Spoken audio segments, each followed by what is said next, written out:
I would like to call this meeting to order and ask for a roll call vote, please.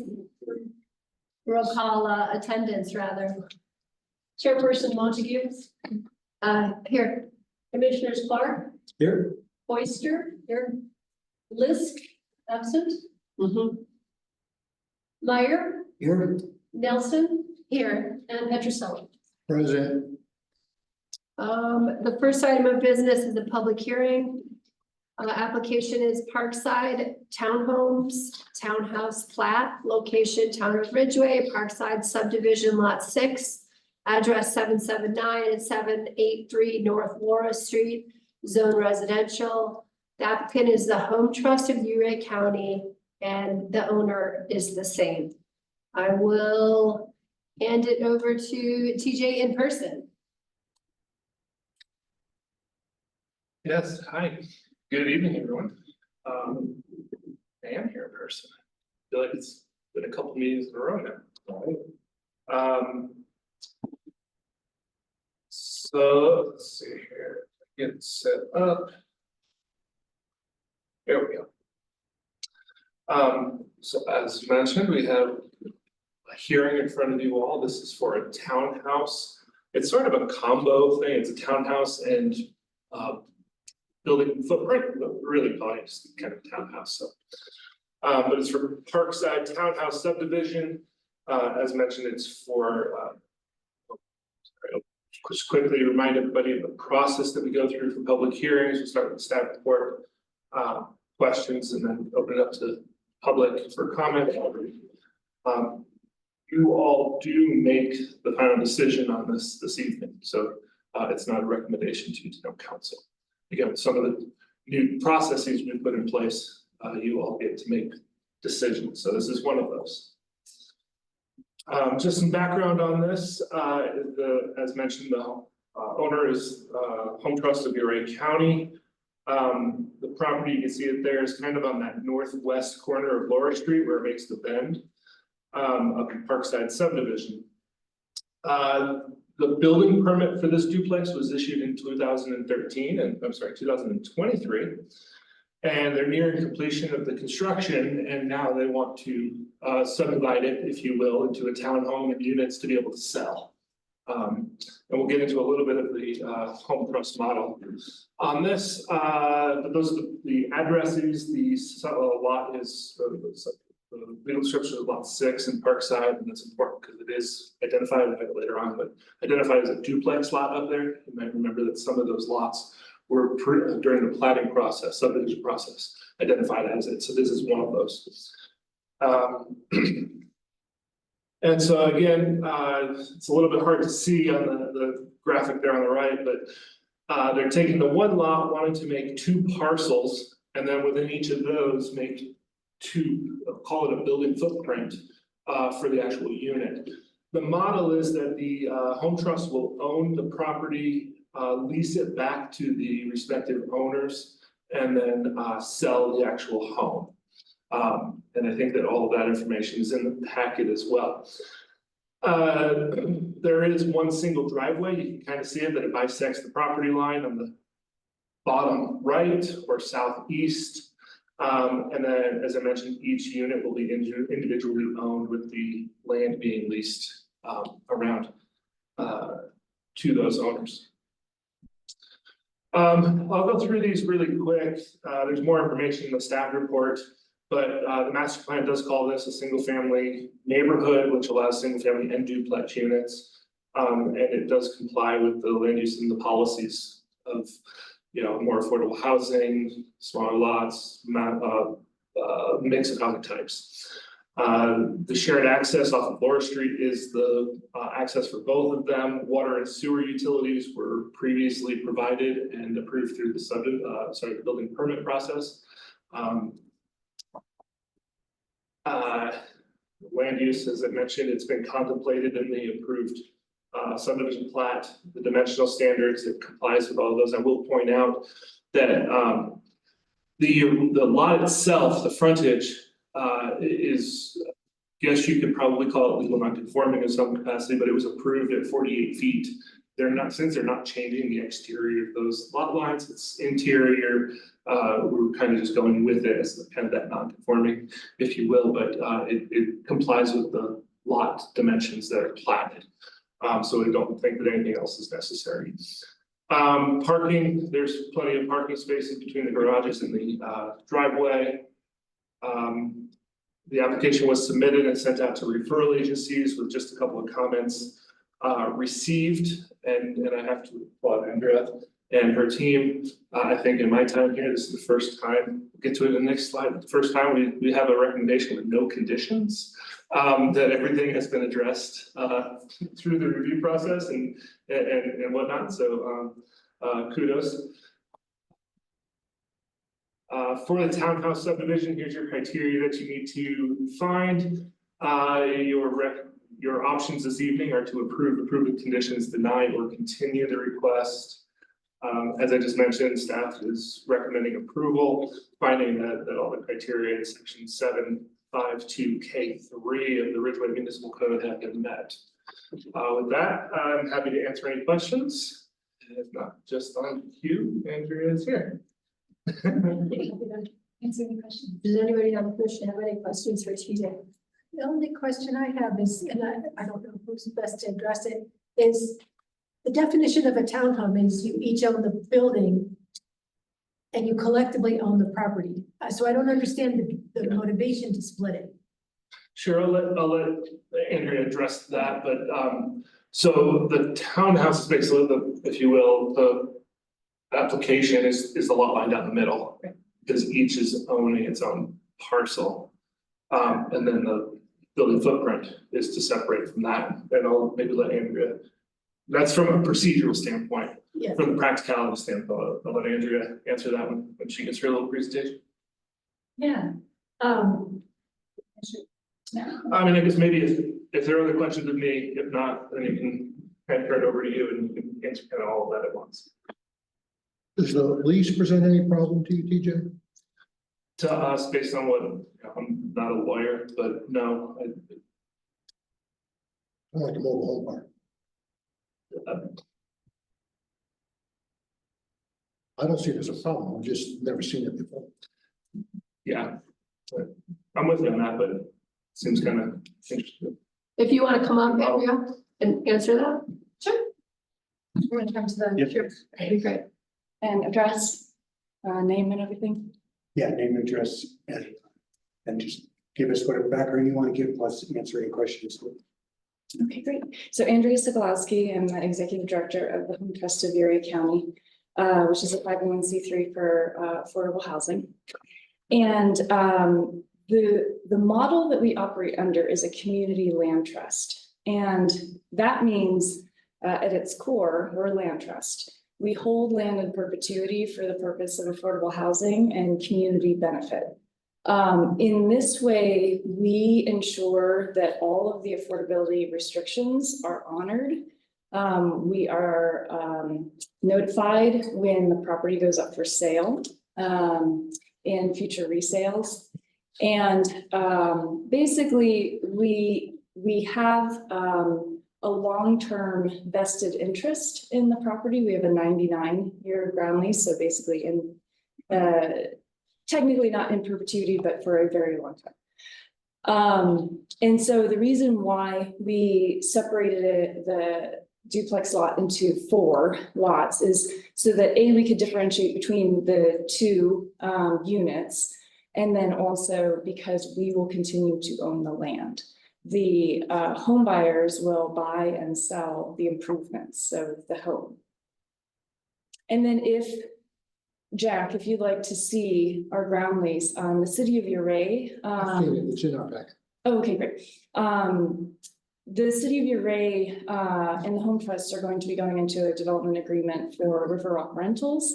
And some of the city councilor members had some questions about the ground lease and how that works. And so I had our 2 attorneys, Shelley DeConish and Kristen King-Reese, draw up a ground lease packet, kind of a general 101 on the history of ground leases, the history of community land trusts, and how this all works. So I'm happy to send that to you guys if you just want some good nighttime reading material. But what Shelley was explaining, she is our kind of general real estate attorney. And so she was explaining just ground leases in general, in use in the United States, in the state of Colorado. They've been used for a very, very long time, oftentimes with commercial purposes, airports, things of that nature. And so she went to explain kind of a history. And then our other attorney, she specializes in community land trusts. And so she explained how community land trusts have utilized the ground lease since the 1960s in the United States for affordable housing. Thanks.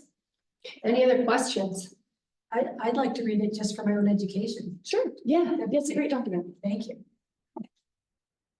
I think we're good. Okay, thank you. Yes. Is there anyone, I'll open public comment. Is there anyone in the public that would like to comment on this application? In the audience or on Zoom?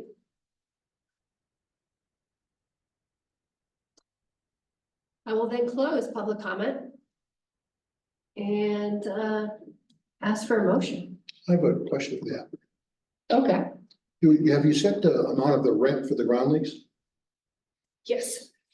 Our organization has set the rent for $100 $100 a year or for 99 per month. per month? Yeah, Okay. yeah.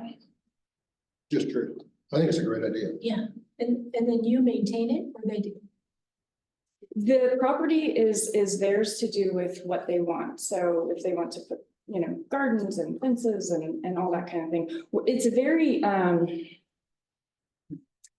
we're a quiet owner of the land. We just want to make sure that when they go to resell the property, basically they don't sell it at market rate. That's all we're looking for. And Yeah. are they allowed to add any structures to it? Mhm. Yep, And do you get to review that? we do. It is required. And if they're not maintaining the land, what's the process there? They just let it go to seed and there's tall weeds and they're not taking care of it? What's the procedure there? Well, again, we treat it as if they're the homeowners. So I mean, I think in general, you have those homeowners, whether it's affordable housing or whether it's not. And so I mean, I think we will inevitably have a closer relationship with the home buyers because we're a local entity and our stewardship is I would say trying to help homeowners and have a closer relationship so that we know what's going on. And if they run into financial difficulties, we can step in and help and, you know, things like that. So I think we will inevitably have a stronger relationship. But again, we are treating it like they own their home. So their design decisions and, you know, in general, if they want to, I don't know, do xeriscaping or that's up to them. Do they have to have an HOA? No.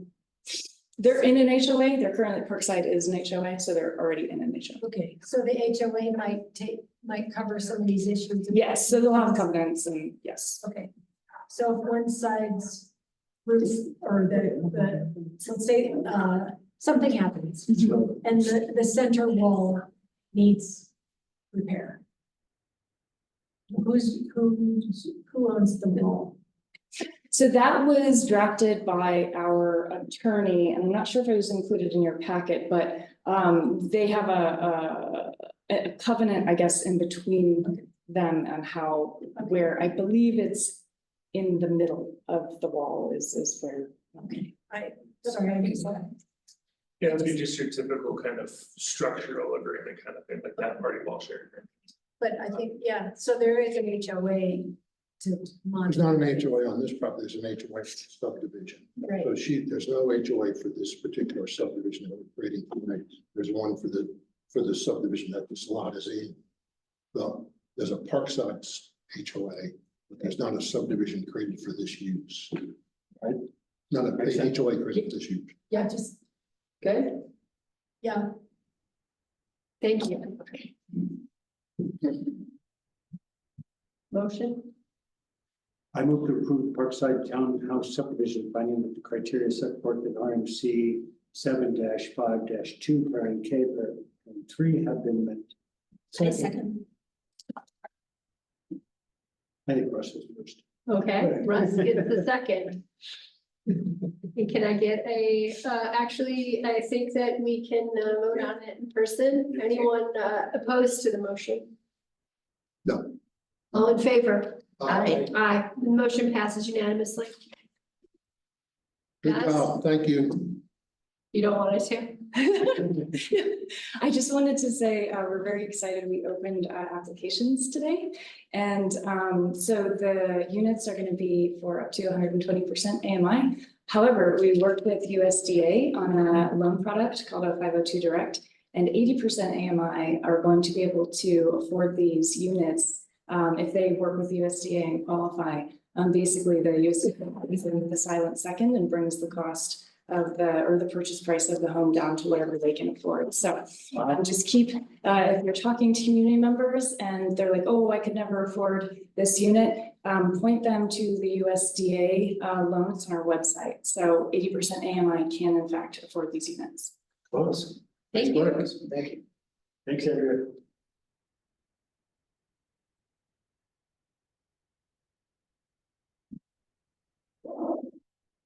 The next item is an action item, consideration of a roof pitch design standard deviation request for 432 Amy Court in La Ranch subdivision.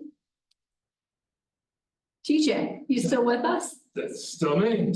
You stuck with me for a little bit.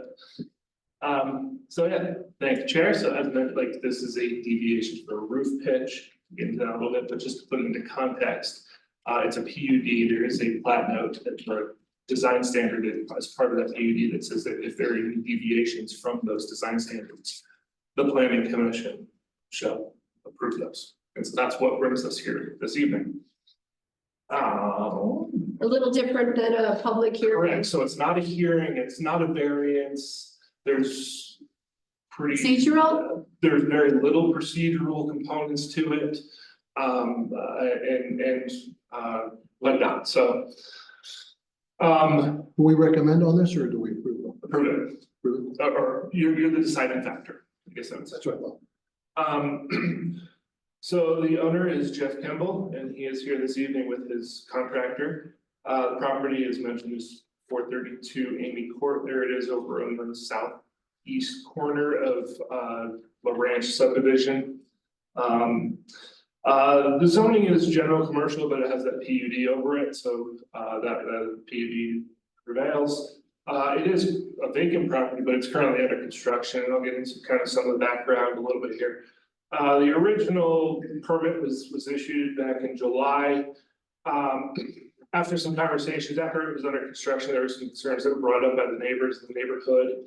The applicant, the owner, has been trying to comply with some of those. In the course of doing so, that resulted in a roof pitch that was reduced below the required 612 and giving us a 412. And I'll show a picture here in a little bit. One thing to mention, though, that there is an appeal that's filed associated with this by the HOA and the HOA president. So we really want to try to keep the conversation specific to this, just because that's running through its process. And obviously, it's not the roof pitch itself; that's the appeal. So this is the request, as I mentioned. 612 pitch is the and going back to, gosh, the elementary school, right? It's rise over run, so 6 inches every 12 inches. I think I got that right. And so it doesn't comply with that town standard, and that's why we're here this evening. And you can see the difference. The one on the left, these are in your packet. The one on the left, though, was the original roof pitch. The one on the right is the proposed. So that's kind of the difference that we're talking about this evening. Based on all of this, staff has reviewed this against other town standards, other elements of this, and feel that it is an appropriate deviation to grant. Given that it's resulting in the applicant and the owner trying to accommodate other considerations. So staff is recommending that the planning commission approve the deviation to reduce the roof pitch as presented. So with that, I'd be happy to answer any questions that you might have.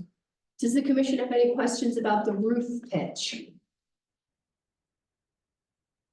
If 6x12 is our standard, why are we recommending 4x12? Why is it? Sure. So I think this is the only subdivision in town that requires a 6 on 12. I think everything else is a 4.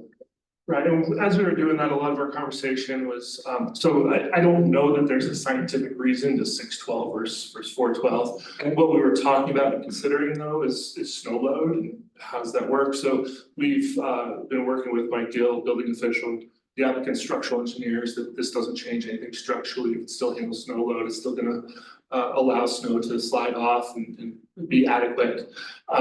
So it doesn't do anything in those regards. Okay, cool. I don't remember why that was put on the plat. Pretty unusual. Yeah, I think it's the only subdivision in town that has a 6 on 12 requirement. I think. Any questions from the public? Well, I have a question. Come on up and. Yeah.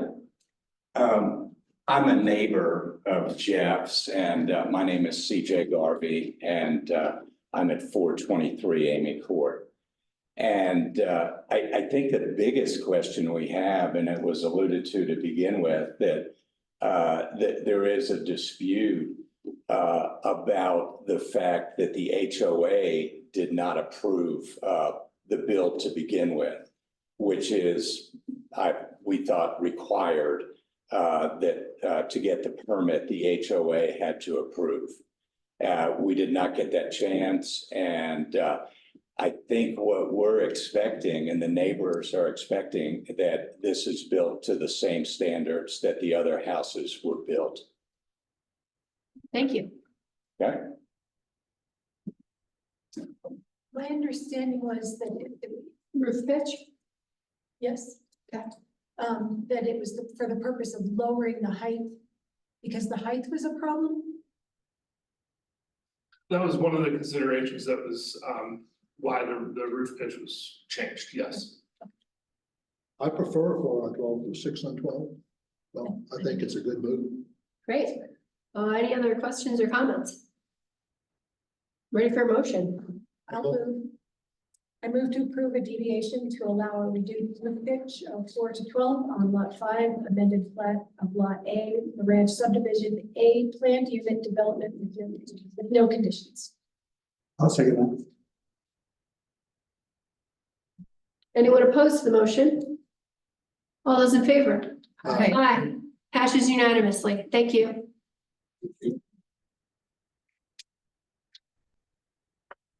One thing I'll just point out, I probably should have in the presentation that with that, the applicant is going to be resubmitting the building permit for full review. Okay. So. Sounds good. Great. Thank you, guys. Thank you. And then we march into a work session, which I'm sure is the reason why everyone is here. We have it, we talked about changing the order and discussing number 4 first. If no one's opposed to that, we're gonna do that. Discussion about amending section 7.4 zoning regulations of the Ridgway Municipal Code relating to accessory dwelling units. I gotta go through my PowerPoint presentation Uh-oh, since it's so, everyone close your keeping eyes. you on your toes. Yeah, good.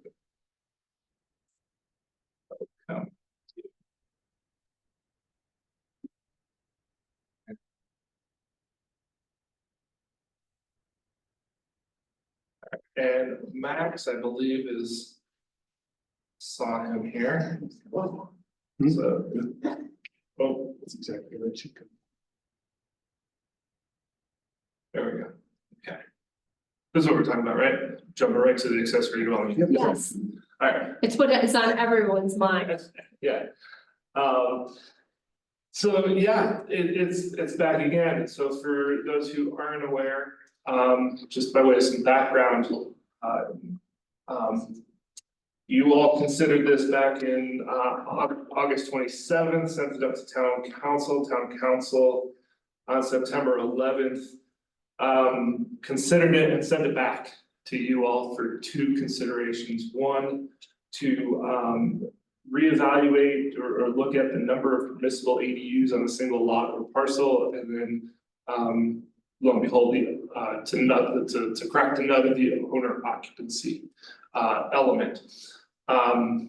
And so that's why it's back here. I will mention, I put it in the staff report with a second crack and having a new set of eyes, so thank you, Angie. Looking at it, we realized that somehow there's two definitions of ADU. So we wanted to, when this goes back, we'll add these two more provisions to change. One is to clarify the definition of ADU, and it would be the bottom one there with those edits, which is consistent with how we've been looking at it. It's kind of combination there. And then the other is allowing ADUs as accessory to every zone district. Now, mind you, that doesn't mean that you can have it in every zone district. You still have to meet the ADU standards. And it would only accessory to single family duplex and triplex. So this just kind of takes all of those other questions out of the way. If those aren't allowed, or you don't have one of those, you can't have an ADU. But we wanted to make it just across the board so that we didn't have some of those, oh, what the heck is going on here, right? So that means you can have one in a lighting district. If you were to have a single family home, a duplex or a triplex, you could, but those three uses are not allowed in that zone district, so you wouldn't be allowed to have. But if you got a variance and it was allowed, then you do. Right, and the reason kind of why we did it doesn't seem, well, why would we do it? Because the way we interpret it is that it's an accessory use to those uses. It's not a use that's allowed in any zone district necessarily, it's tied to another use. I think that makes sense. A residential. General commercial. Yes, right. Then if you have a single family home, you're permitted an ADU. Is So, there a reason you felt necessary to switch it from accessory dwelling unit to dwelling unit, comma, accessory? because everything is dwelling unit, everything that falls under that definition of dwelling unit starts with that. I mean, we can change it back if you'd like. You mean to define it as residential? No, I think you're referring to this where accessory dwelling unit versus dwelling unit, comma, accessory. I just find that clunky, but it's a nitpicky thing. I don't know what you're saying is that everywhere else it's listing this as well. It's a Single, right, exactly. Yeah, So it's TJ, if the Decker building has a conditional use permit for residents, does that give them an ADU? I'm gonna go with no, I'm not sure of the Decker building, but I'm assuming it's not a single family home, a duplex or a triplex. No, it's not. It's a mixed use building. Maybe it only has one unit in it, but it's a mixed use building. Yeah, it is. Does it have residential upstairs? I'm sorry? There's residential upstairs? Yeah, there's been, years ago, a couple people lived there, thing Back there? no. I just like it. So by definition, it wouldn't be an Yeah. ADU, it would be something else. I like featuring, emphasizing the fact that it's an accessory. I don't know that it's a trench I want to die. Me neither, so. What was the council's concern about the unit numbers? I mean, we struggled with that. Well, let's keep it in order, right? We'll go to that. Well, if there are other questions on those two edits, we can talk through those, otherwise, that's all I have to tee up the conversation. Okay, so, I guess I will say, and I don't know, we can go through those two. Angie did do some additional, I don't know if you want to, if we can go through this, we can. Now, some additional research, kind of inventorying or looking at other peer communities, what they're doing on some of these questions. Maybe we should just go through this first and then open it up. Let's see what was said at council, what they're, and then we'll come back to this, if that's okay? Can you share with us the general? yeah, there's, I explained at council that, there's been a lot of back and forth about, and it's in reverse order here in the staff report, but the first thing we talked about is the owner occupancy provision and how there were some of us on P and Z that were okay with eliminating it, some that weren't, and it had been discussed in a number of meetings. I missed one of those meetings, but then that came the last one and we went through it again. And, the last two, and, basically the commission voted to forward it with the owner occupancy provision, but, there were enough people on council that had been doing research themselves, talking to people on the street and getting feedback that it wasn't necessarily a good thing. So that was the primary discussion about the owner occupancy provision. As far as and related. So it's saying that they were in favor of removing the owner occupancy requirement. Correct. Okay, And they were also concerned about, allowing so much density, so many units. on which is this. what was Jack's question. Yeah. We're getting to that. Okay, Yeah. keep going. That it was a related thing, because if we're gonna remove the owner occupancy, it's probably a good idea to reduce the number of potential ADUs you could put on one lot to at least somewhat address the concerns of, speculative real estate, absentee landowner, having renters that aren't behaving well and stuff like that. Actually, we mentioned Jack's comment at the last planning commission meeting that, there were some lots in his subdivision that if they got 3 ADUs on the same lot on top of the primary dwelling unit, it would change the character of the neighborhood altogether. So our feeling was that it'd probably be worth revisiting that and maybe having a cap of no more than 2 or 3, no matter how big the lot is. I agree with that. Where it really seemed, what I remember hearing as an issue is it really seemed to blow up when they started talking about triplex with 3 ADUs or a primary residence with 3 separate ADUs on it. That, to me, 3 kind of seemed to be where people started getting moved by. So is the commission clear on what the 2 issues were that came back from council? Yes. Pam was there. She. Okay. Discussion. And I was, go ahead. But if I did, may just kind of a clarification that this was advertised as a work session between the planning commission and the board, or the council, sorry. So it's kind of an open dialogue with council members as well. I didn't want to do anything, I did just want to add that John mentioned, the idea that we were concerned about still the outside investment piece.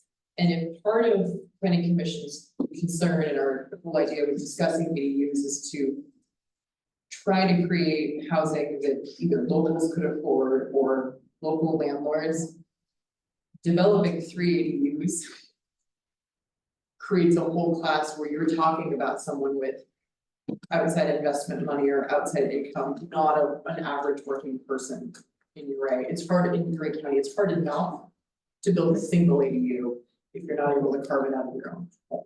So it was kind of working at cross purposes. That's good. I kind of wish there'd be more council people here, but I knew you'd be here. It was real short notice. Yeah, so I think that, from my perspective, I think the question here now is just whether, I know, we've all had some articles shared about, basically the current, research and the current sort of thinking about owner occupancy restrictions. A lot of states have actually outlawed them. That the research seems to point to the fact that they actually hurt affordable housing. So to me, it's like a question whether the planning commission, whether we can come up with a singular method or a set of tools that we could kind of use to persuade our fears of over speculation being opened up by this. I think 3 is too many. I mean, I'm gonna go right on the record. I think 3, I've always felt 3 was too many. Okay. I mean, it's just real clear to me. I think 2 is plenty. I think 2 is stretching it to me. Well, I was talking more about the owner occupancy thing, so. Well, I think the owner occupancy is a big deal because there's no real management company in Ridgway to handle it. So the only management company that would be able, like, there's none in Uriah or Ridgway, so if we require somebody responsible here, it's gonna be in Telluride or Montrose. Unless somebody wants to start a management company. So I think my concern is that if there's a sewer backup or a water leak on a Friday night, and there's 5 or 6 people in that house, that management company is gonna be hard pressed to address it. And the having an owner on site kind of calms all that down, in my opinion. And I think an owner on site lends itself much more to appeasing the neighbors and appeasing the neighborhood and allowing for a better community. So I'm on the side of the community, not on the real estate speculation point. Can I But ask? I'm also here in support capping the ADUs. Yeah, I think, And I think it sounds like there's I don't consensus. think I think we're in agreement on that. Yeah, so that issue, I think, Okay, capping it at 2. I Yeah. think we can reassess this. I mean, I don't think that this is not a I one night swear. stand here. I think we can relook at this. I think 2's fine. My opinion. Well, I think that what we're saying is that aside from whatever square footage a lot Yes. has, that we know.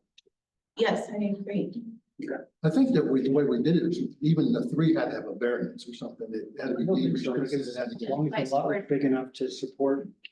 It was just. I think it had to be deed restricted. It had to go through a site plan process. Oh, Okay. Look, I still think 3's too many, my opinion. we seem to be in agreement on capping it at 2. so No issue. my response, Jack, to your comments about the owner occupancy restriction being removed and then impacting renters having problems, that there are already rentals all over town where it's not an ADU, but it's a rental and the owner lives somewhere else. And so that situation already exists. You know, maybe the answer is, I mean, I just think that with the goal of creating more workforce housing so that like the dentist doesn't have to close because they can't find techs to work in their dental office. We need more rental housing. And the best way to do that is to loosen up restrictions on what can be rented and what can't. Maybe what we could talk about is having a requirement for a management company. We That can might talk about create a market for somebody to come into Ridgway and create. I think it's a good time to do the discussion on the research that was done here. Okay. Do you want to give a comment first, Beth? Yeah, I think we also need to remember, actually, that this rental situation is already happening in town. Right. And we're not necessarily talking about out of town landlords that aren't reachable. You're talking about a point of contact. You're not actually talking, I think we gotta be careful about management companies and requiring that. If someone is truly out of town, it's one thing to require them to have a local contact. They can pick up the phone and call if there is a sewer backup or you have a neighborhood issue. But if we're interested in affordable rentals, requiring local, in town, in county, in Western Colorado landlords to hire a property management company is gonna work against making ADUs an affordable rental. I think if the owner's in town, they can be the manager. I think that's. Okay, so that- we're not talking about, Yes. just so we're careful with words, we're not talking about management company, we're talking about. Needs to be somebody here who can manage the Local property, Manager. not a management company. Needs to be somebody local that can Okay, deal with sewer backups and then we're. parking we're- issues. Well, Somebody my who can be concern is a responsible. little different because my concern is the short-term rentals. So if somebody has and doesn't occupy both those buildings, it says the ADU has to be 90-day rental, but the primary dwelling could be a short-term. Then let's put that stipulation in. I think council, That's what I think council is completely open to. Yeah. If you're going to rent both units, you may not short-term rent on this. That's this how I wanted to say. Yeah, I think we're all in agreement. Yeah. And the rest of it, I'm good with. And I guess the only other question I had on that was, we already have a short-term rental process. And there are very few, if I recall, licenses still left. I don't think there are any. I don't think There's there's not any, okay, and so as long as we continue to keep that process in place, it cannot, by definition, be short-term rent.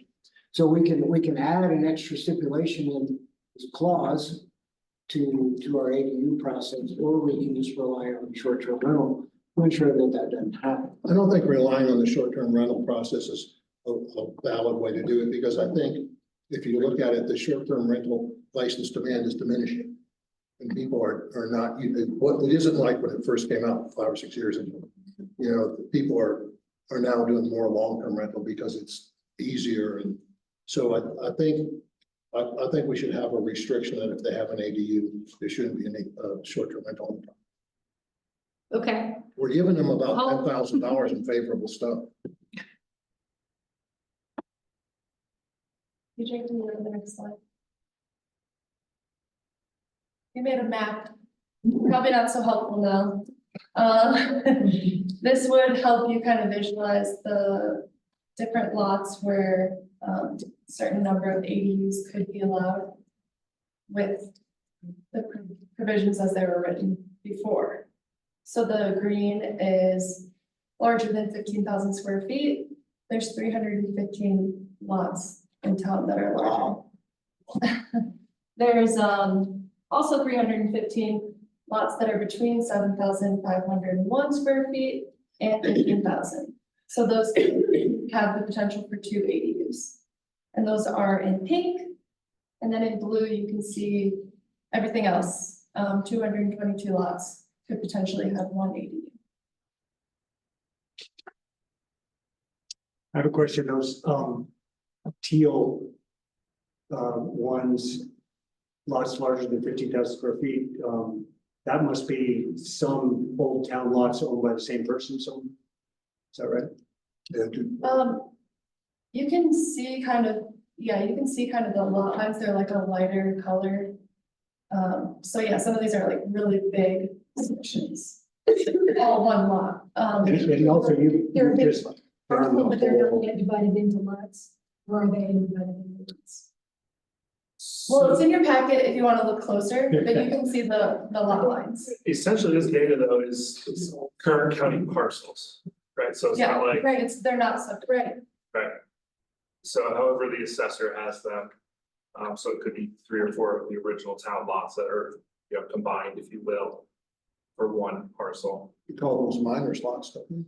Is that what it is? That's a Railroad? minor slots is what they. So- when I got here. Yeah. We actually don't have that. Wait, Oh, Yeah, I don't remember it.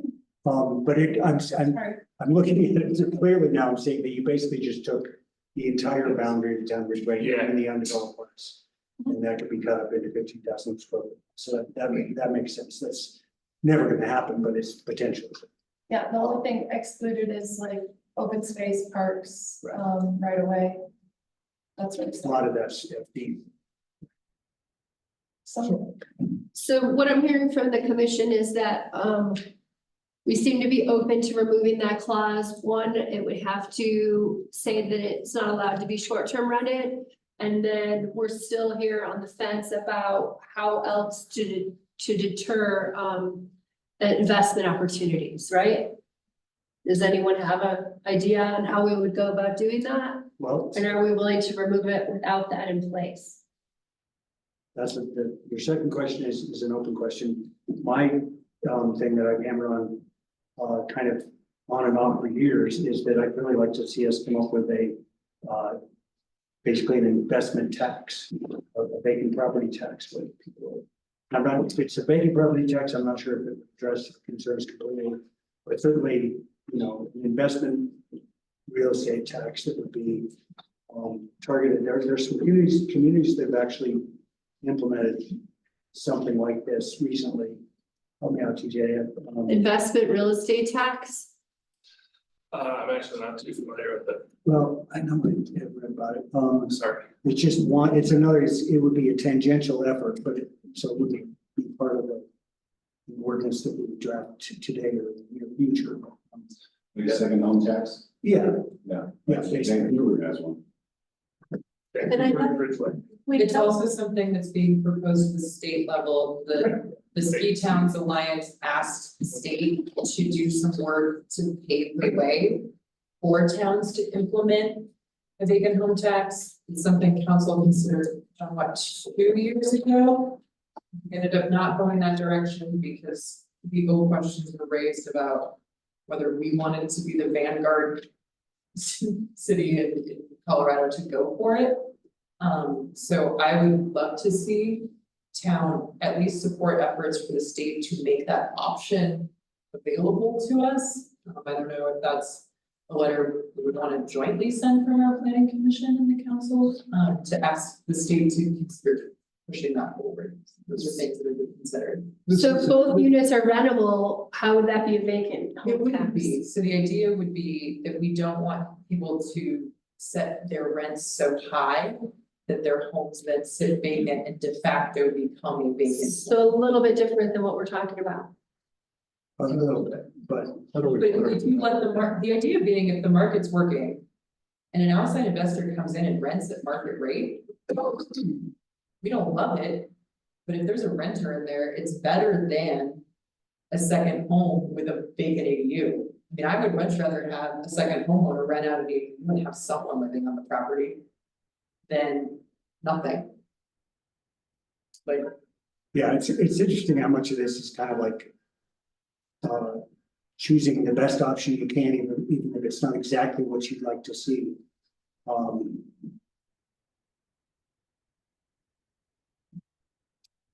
So this, what you're referring to is this article which you sent to, I guess this was council a while back? I think that's. Or it was planning. Colorado resort communities Son. want to impose a vacancy tax on unoccupied homes. Western Slope communities that have real estate transfer taxes from 3% of all property transactions. Established before the passage of Taylor. That's why they're in. Yeah, It also talks about there's a group of communities that wanna try and reignite this and have the state approve it. Mostly for small mountain towns. I can share this article. I guess part of the issue is that we have this provision right now. And it's not stopping investment. There is a parcel in town. Is the house and the ADU are both rented. The property is registered to an LLC in Chicago. We also know that there are other properties that are owned by someone who lives in another house in Ridgway and rents both parcels and rents to two locals. Both residents love them, they love their landlord, they feel well treated. So we could crack down on the out of town one. But then that puts us in a position of needing to go after other folks. So I guess my question to planning commission is this doing what we wanted to do right now, or is the thing we're leaning on? we So think what is gonna about protect us? like, grandfathering in the ones that exist that we can't kick somebody out of a host that they own. But the next time that property sells, it falls under whatever we decide to do. If we stick with Colorado owned or within. I don't think we can. I think the point that Beth's making is that we can enforce the current ordinance. And so right now, So it doesn't have a lot of strength if it's unenforceable. and we've kind of made a weird I don't think it's trying to distinction enforce. in, There is no enforcement activity. Whoops.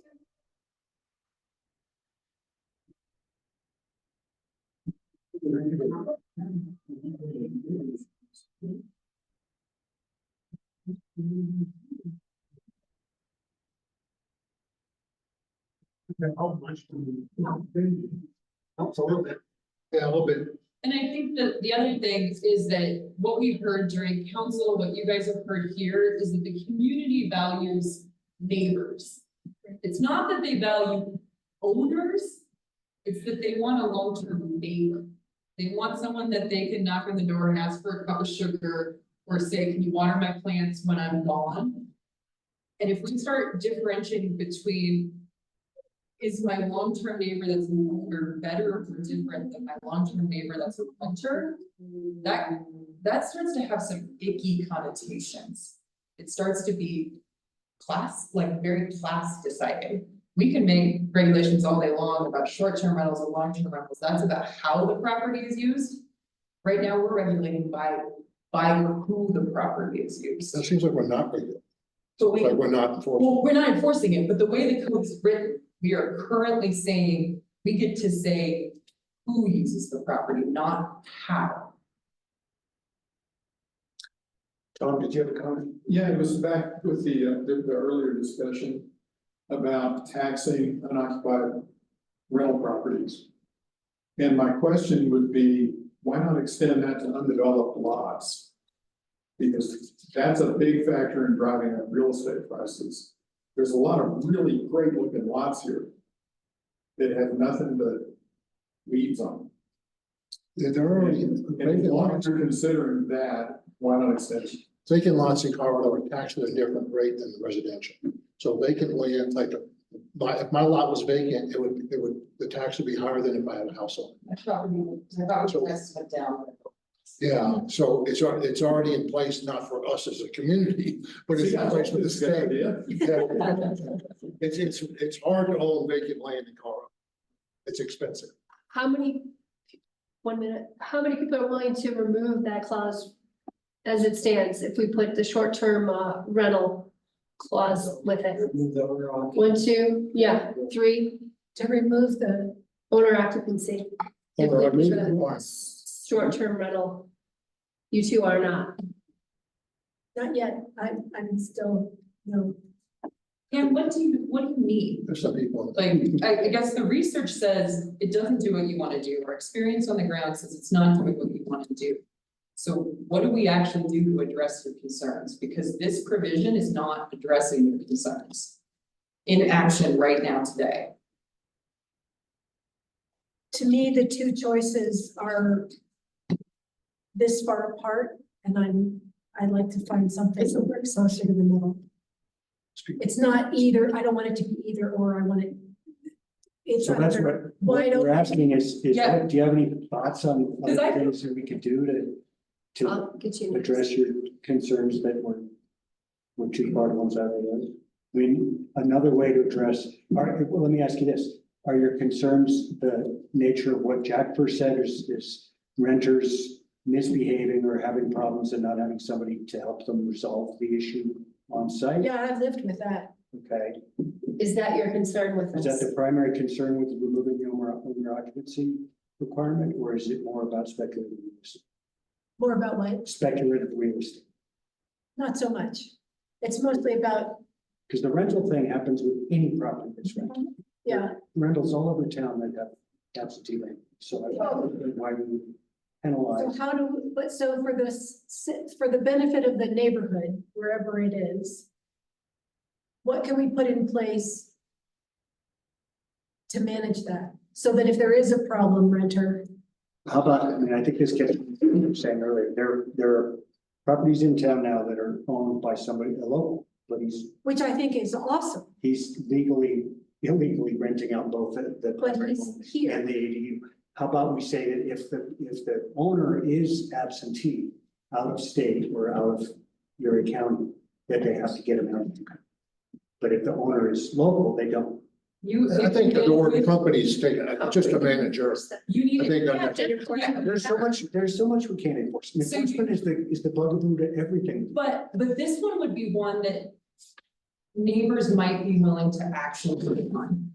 We could say that a rental in Ridgway period needs a responsible party within an hour's response, period. Yeah. Like, Something like that's that would be fun. because and that would be something maybe that someone who had a bad tenant near them would be willing to come to town and complain about. Because I think people aren't asking for enforcement of this owner occupancy thing. Because they're not actually mad at the tenant or wanna kick someone out of their house, they just wanna have someone they can pick up the phone and say, why is the trash not going out? Why are there lights? Why is there loud music? Like, Yeah, why is my neighbor partying at 3 AM? Yeah. I have to go to work at 7. those. I don't think it's all about the tenants. We keep blaming the tenants for misbehaving. I think it's about the actual real estate, parking issues, plumbing issues, fire issues. I'm more concerned about the real estate than the tenants. But all of those things, though, we can debate when people are worried about the tenants or the real estate. The same fix is the same fix. Just a second, go ahead. You wanted to speak? I don't want to interrupt this particular discussion, because my comment had to do with coming at it in a totally different way. So you finish that first. I don't want to get you all confused.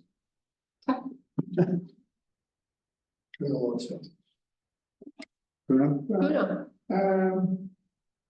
I'm in a fortunate position that I own 4 rental houses in town. They're all rented out to local families. And I have my own house where I live. I have an ADU in the back that I'm not renting out. My choice, because I don't think I really like the density. I'm not really in favor of ADU in the whole town. I think we should be more on the long term, looking at zoning things that are not zoned yet into a high density zoning areas. And I'm really in favor of having people live here and renting out their ADUs rather than having somebody not live here and then rent out both of the properties, because that's to me more like a money investment thing. Because you can buy a piece of property and rent out both of them, then you can afford the mortgage. Rather than you can buy a piece of property, you have to live here. And that's where it makes it tough, because maybe with your job, you won't be able to swing that, because it seems like Ridgway is so high price these days, that it takes a really good job to be able to live here. I think Kuno makes a point. I mean, if the owner lives there and he builds an ADU and he's investing in the community, or he or she is investing in the community, or if it's an investor from Telluride, they're just making an investment. And not about the community. I think you raise a good point there, Jack, about people investing in the community. Sometimes people invest in the community and their life circumstances change. Like you pointed out, I do stand in project pool. I also sold a chunk of property under market rate to someone to build a small home on. I also am renting affordably to someone who grew up in the area, moved back to the area, wants to make their family here. I think we need to think about we're worried about bad outside investors, but we're also need to be careful. And I said this during the council meeting, there's good owners and there's bad owners and there's good tenants and there's bad tenants. And we're grabbing this straw that doesn't actually get at the actual problems. I don't think there's anything positive about an absentee landlord buying a house with an ADU. I don't think So, there's but- anything positive. Okay, so Jack, is there Over. any Can I finish, positive? please? I don't think there's anything positive about an absentee landlord buying a house and having an ADU, as opposed to somebody living in town and creating an ADU for residents. So I don't see how bringing more investors in and renting more houses is positive for the community at all. So you would not find it positive if, say, a local couple who lives in Solar Ranch has the disposable income to purchase another property elsewhere in town and wants to develop a house and an ADU rental. That would not be positive to you. I think they could apply for a variance. Okay, it would not be positive if a local built a house, life circumstances changed, they moved to a different home in town, and they also want to build an ADU on their property to provide housing. That would not be positive. Okay, why is that different than the other situation? I think that we have discussed applying for variances for locals. No, I want you to explain why the second Explain situation is anything. different than the first situation. All right, explain anything. All right, guys. There's no reason to get upset. TJ, you got something? Well, maybe we can go, Angie went Other through, communities are doing, Thank you. there's so, okay, let me move this little doodad. But, so oh, go while ahead. you're pulling that up, Angie did a bunch of research at peer communities and There's multiple slides of this. yeah. Great. So occupancy requirements are over there. I put a green check mark next to any of them that have any sort of occupancy requirements that are similar to what we're discussing. If it has a green check mark and an X, it's kind of similar to what we're discussing, so. What is SFR? Single family. Single family Oh, thank you. Yeah, sorry, I didn't put much detail about that in here. I just kept it pretty simple, but, Silverthorne has occupancy requirements. They require an owner to be in one of the units.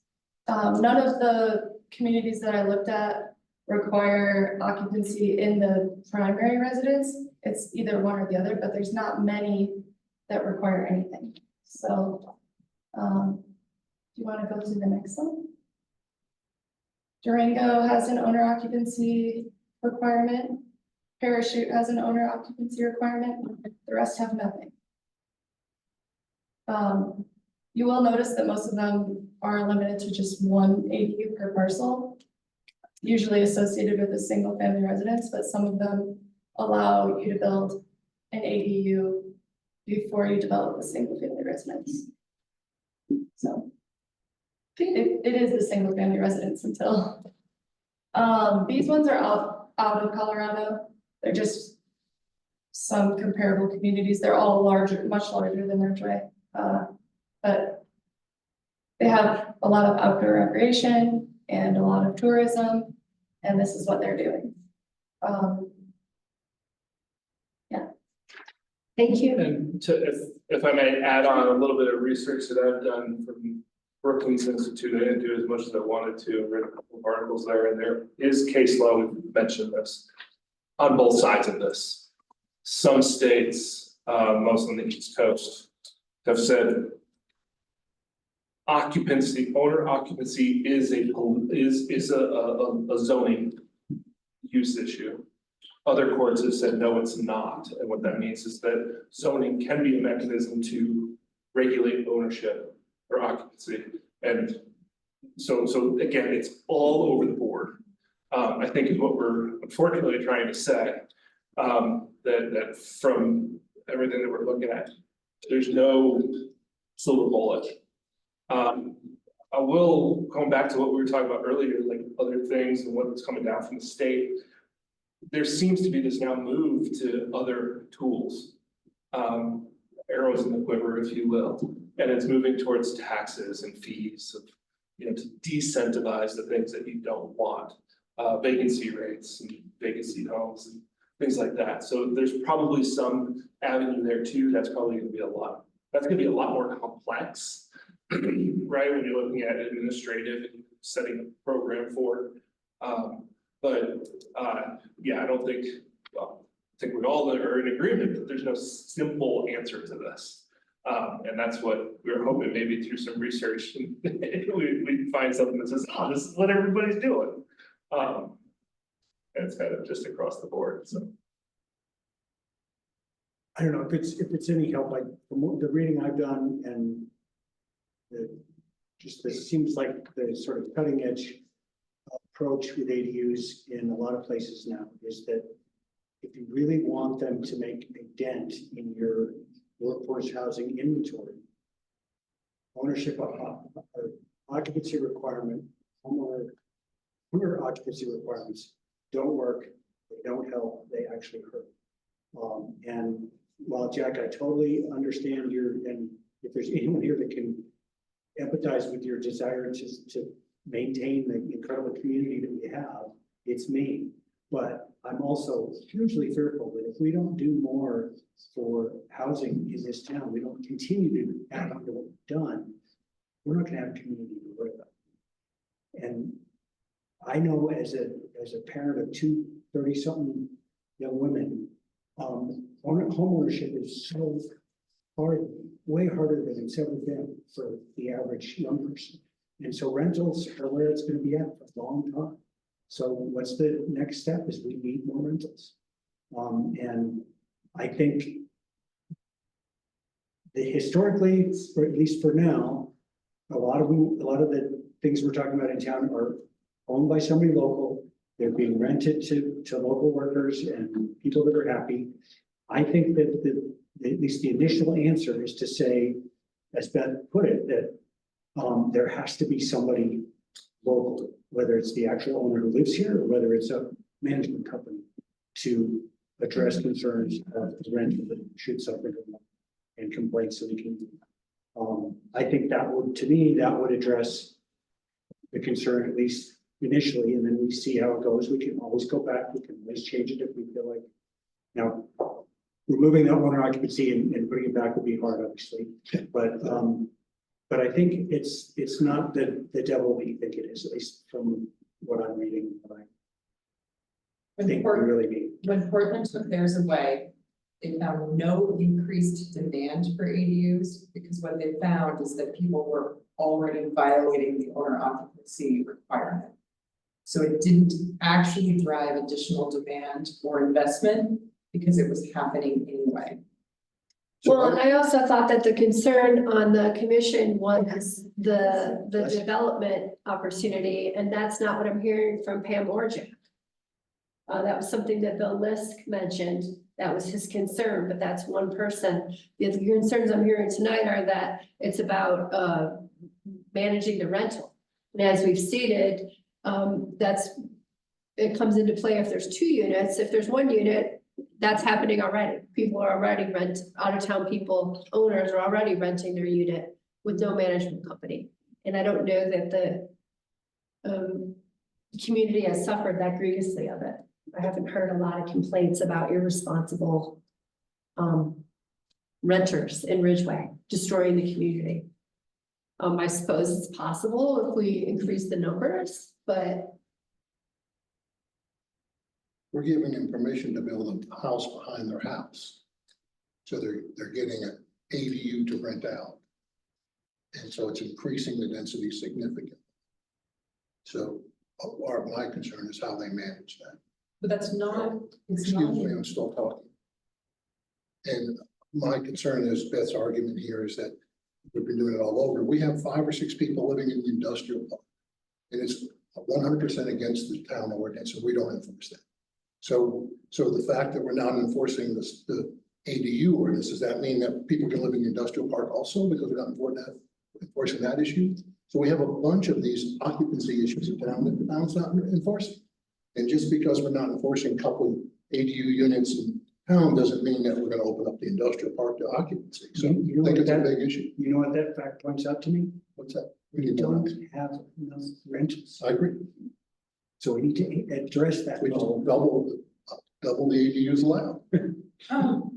But actually, remember, if we're not considering who the people are, we're not doubling density. Because we're okay with allowing a family to live in a primary dwelling unit and people to live in the ADU if it's owners.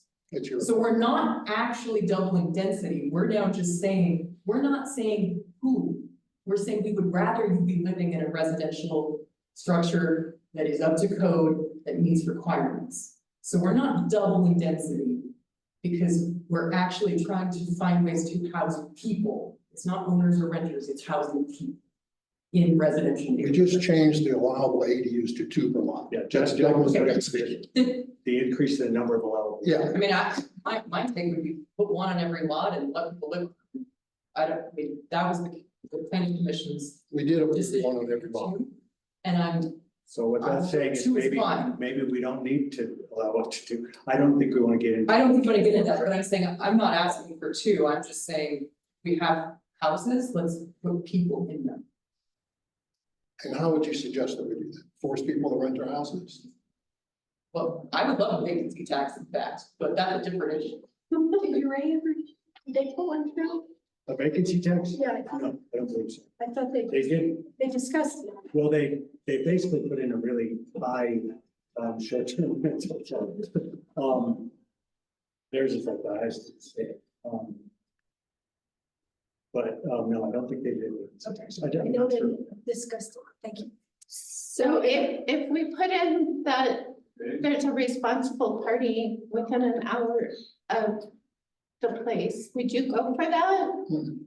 No, If they lived within a tri-county area of San Miguel, Uray, or Montrose County, I would okay. I don't see what that accomplishes. It just makes it so that That a there's a responsible adult can show up, that's assuming that the renter's not a responsible adult. I have no issue if 4 of you vote for this and I vote no. Okay. I'm fine with my place. Yeah. Me too. Well put, well put. So I believe what we need here, TJ, are some options for guardrails on removing this. So what I'm hearing is that, on the, just. Do you want to go ahead? Well, I was gonna summarize what I've heard. You Okay. can do it if you want. Is that what you're gonna do? Go ahead. Sorry. I thought you were asking TJ to do it, and I think he would rather have us do it, so go ahead. I was asking TJ to come up with a couple of the wording for some guardrails on this. Do you want to say I something I else? misunderstood. So one, it would have to be that the short-term rentals aren't allowed. We wanted to state that, did not leave it up to the licensing. Because that creates a gray area, right? One thing. I guess the other. I don't know that we feel, do the people in favor of removing it feel that they need something that says someone has to manage it?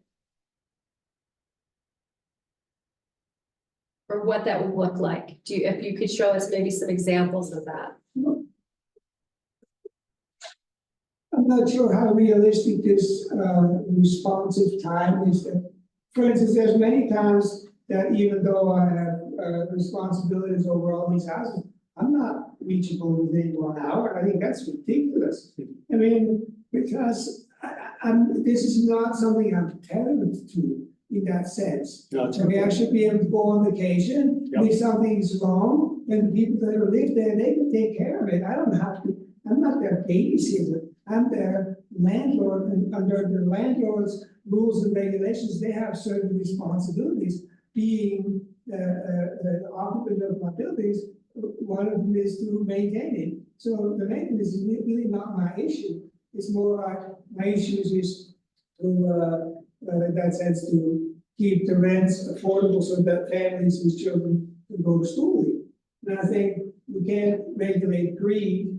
And so the fact that we don't have any rentals or the rentals are that expensive has something to do with other things that we regulate. That's a good point. Fair enough. And thank you for sharing that, because I think that does point out the other side of the responsible party issue is, it's not as, and I think it's a good example of what I was trying to say initially, is that their rentals are just inherently going to have issues sometimes, and it doesn't matter whether it's a ADU or another house. It's just part of it. And that's part of the good landlord, bad landlord, how do you regulate it? If you're a good landlord, you want the neighbors around your house to know who you are, so they can pick up the phone if there's an issue. That benefits you and your property, right? If, like, wow, my water's dripping from your lawn, or is there a leak in the house? Like, oh, please call me.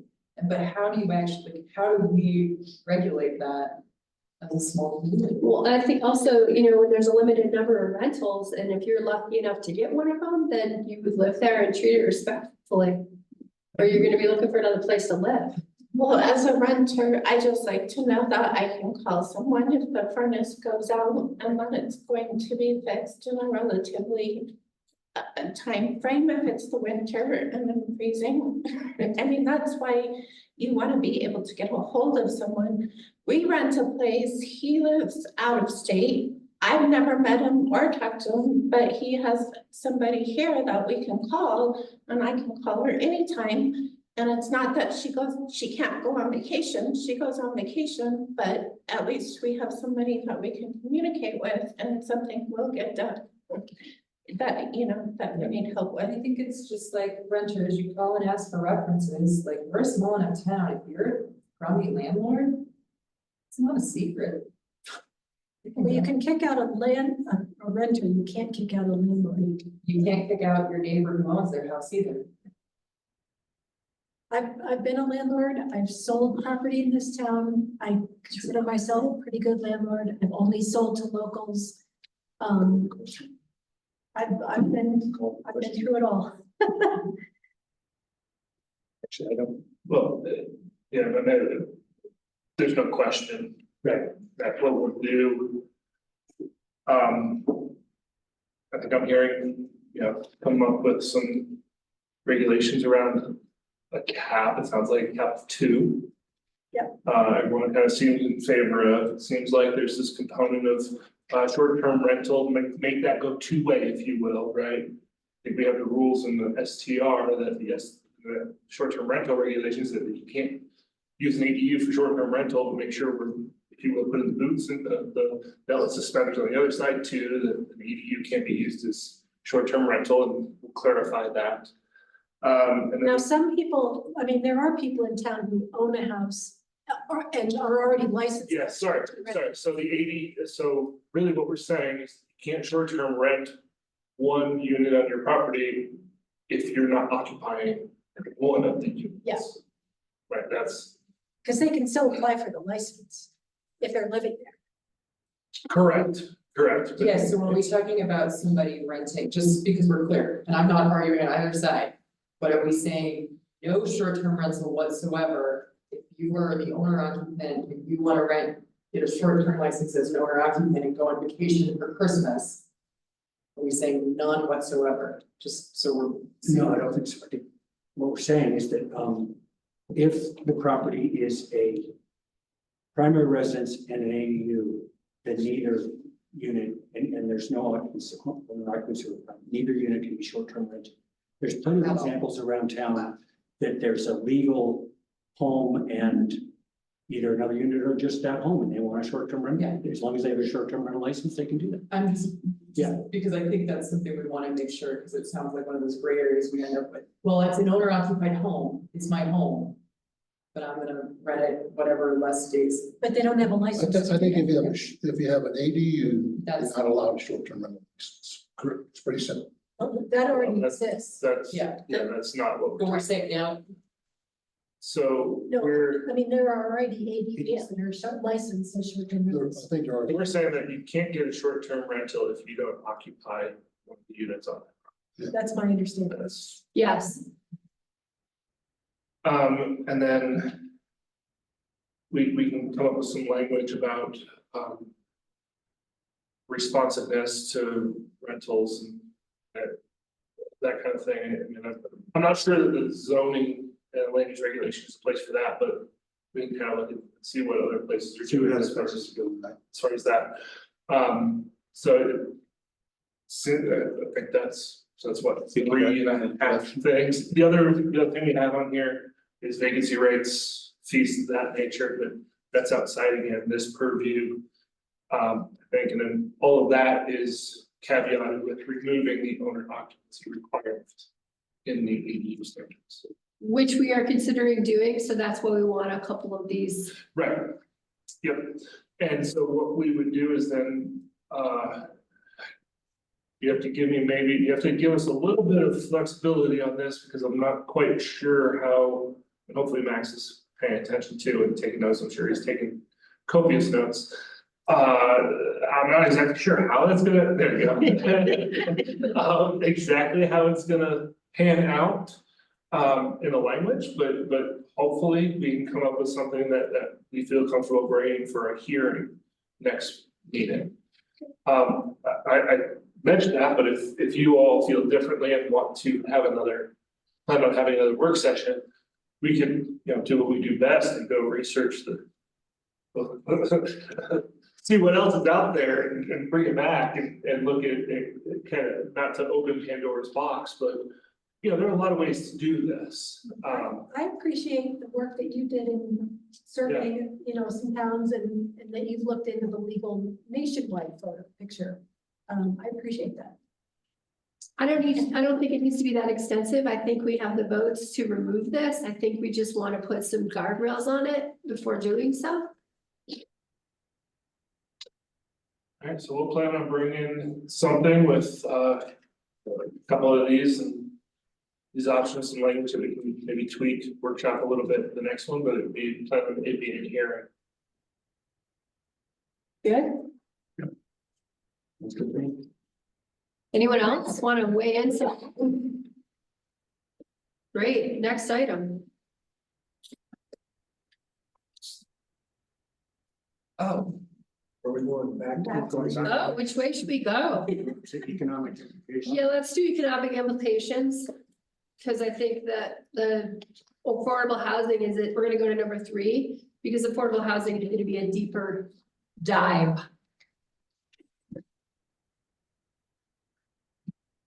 Does that work for you? We're gonna do this every month. We're doing all that work today. Right? The work effort is much appreciated. Oh, goodness. Let's see, here, I gotta go there, I gotta go share, there. I really don't like only having one screen. You're spoiled. First, That's a little tiny one. all right, so we're going back up to, this here, right, land use. Thanks, Beth. Oh, wait a minute. Guys, I appreciate it. So there's not a whole lot here that we would need to talk about today. Hopefully you all have received his final report. Yep. With recommendations. And I literally just wanted to take just a couple minutes, go through these a little bit. And see if there were any questions, but I think that these are some pretty solid, kind of guidance and considerations, if you will, where we started. So 1, continue to accommodate all forms of growth that are consistent with the town's vision. One thing I guess kind of go back and what Elliott found in EOP is that there's adequate big land out there. And we just need to maybe be conscious of that as we move forward. So that's kind of just the considerations, right? So maintain an awareness of which sites are better suited for specific uses. And I don't know how to do that other than, you know, something that we can as staff be more conscious of that. You as planning commission can be conscious of it. We talked about developing some tools, spreadsheets, very basic things, right? That's complex stuff.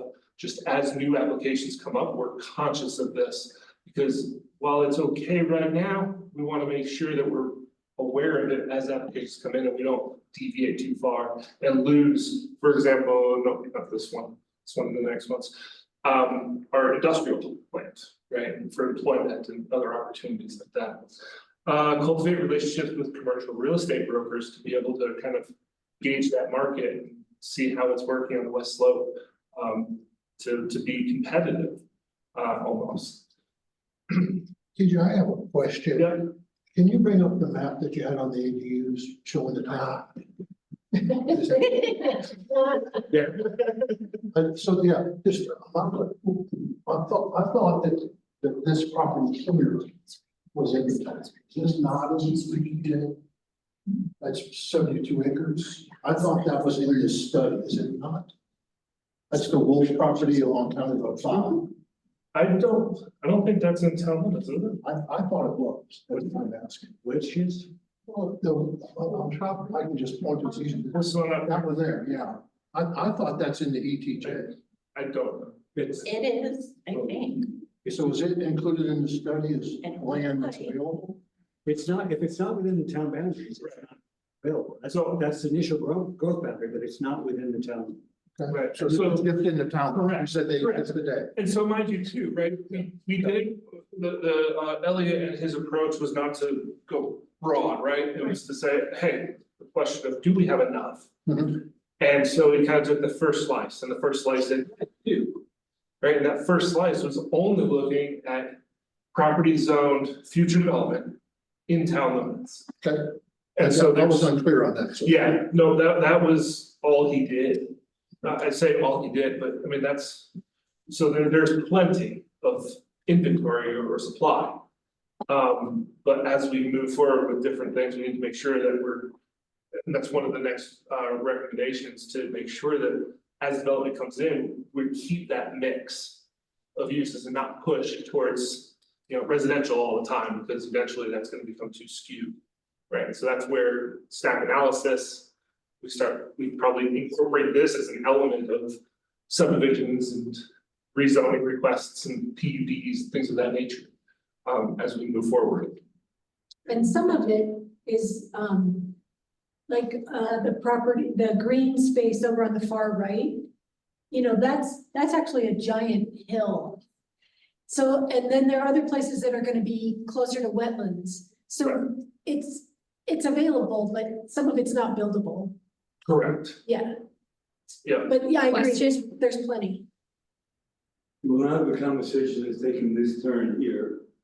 It's more germane to what my issue here. So you have this whole ADU potential by lot size. Is there any distinction there with the zoning for any of those parcels? in this, go ahead. No, because we added ADUs as accessory to every zone. So, I'm sorry, no, there's no distinction between why zone. not? Because we added ADUs as accessory to every zone, but obviously this is like Pam was just saying, not every lot is actually going to be able to accommodate an ADU based on what the primary use is, how much land is available, if they can meet setbacks, a number of things, terrain.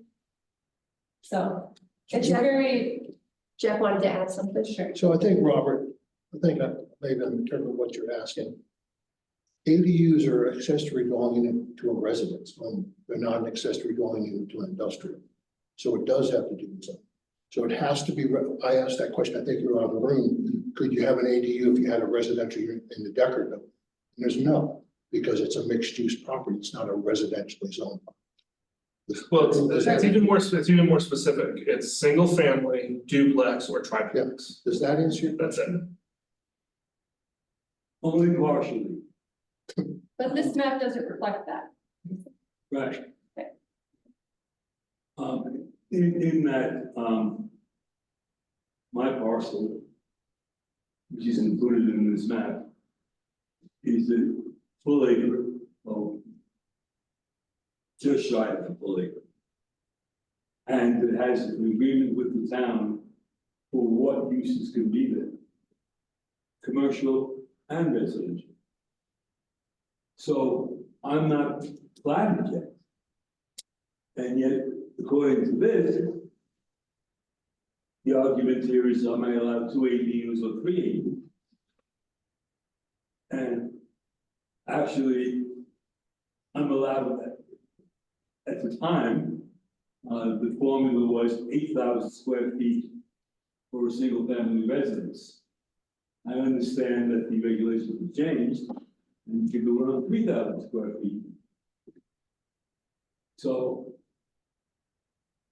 I would have to plat my lot, which attain the density that we already agreed with, in order to have the number of single family houses, each with an ADU.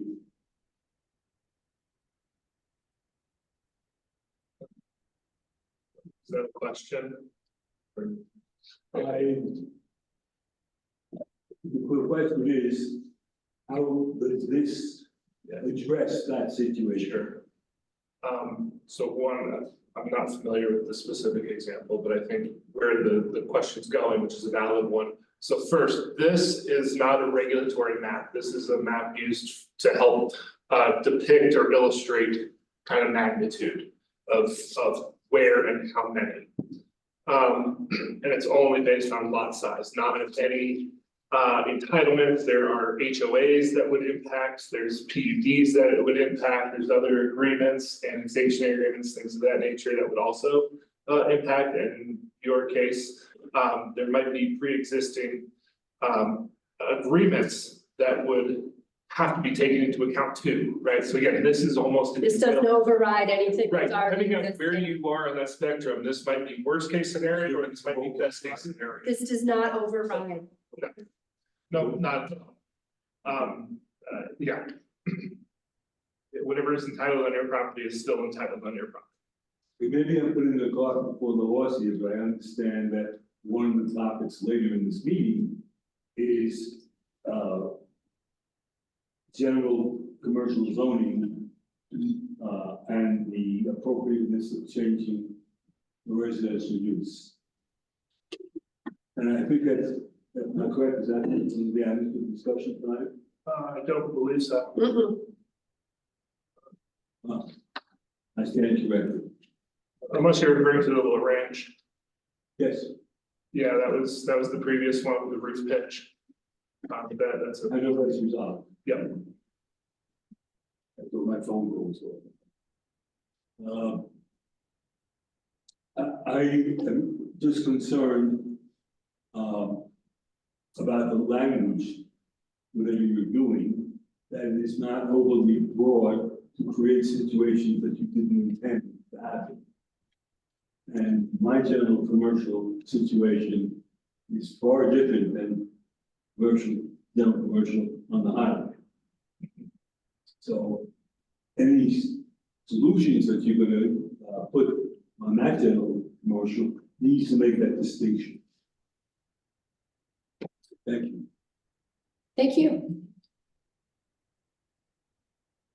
Right, well taken.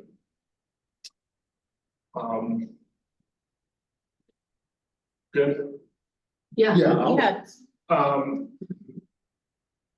So this top one here is what I was hoping it would flow right into my discussion. I'll have to talk to Elliot about making sure that he makes his recommendations flow with my train of thought next time, that maintaining the balance in new developments.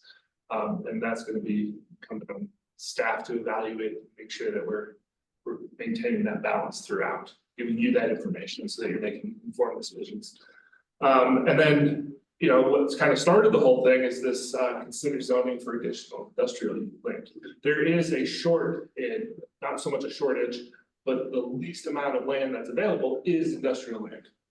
So making almost a conscious effort to push towards industrial land to allow those. The outcome of this through this whole exercise, one thing that is spelled out in the report is that if the town were to provide more industrial property, there'd probably be takers for it, right? So there's a market and a demand for industrial use, but for the supply. And then periodically update this. So, well, I've only been on the commission about a year. We haven't been asked nobody's approached us to do more industrial. We've been approached to limited industrial, Yeah, Yeah, so so I'm just, yeah, and I think what this is talking about is more regionally, right? So where are people going with the industrial use is probably up to Montrose. Right, and so because it's not available? probably, I'm speculating a little bit, but Okay, it being met somewhere. Can I just give you some historical perspective? yeah, Because of the way the real estate market has been for probably the last decade and a half, all the interest from a developer standpoint has been residential. yes. But the biggest mistake the town could make would be to convert any or all of its business and industrial property to residential. Not So quite, that's, I think, not- the point here is that Yeah. we need to consider having enough zoning, commercially zoned and industrial zone land for future uses, because it's not always gonna be that we only want residential. I So that's, totally agree, okay, good. totally agree. I've heard that Yeah. comment twice now, and I'm like, but we've never been asked. I think that But John, I agree with you, I understand. what Thank you. John says is, I think the pressure to create residential is only gonna increase. Right. It's been our strongest It's where pressure, the money is for sure. Yeah.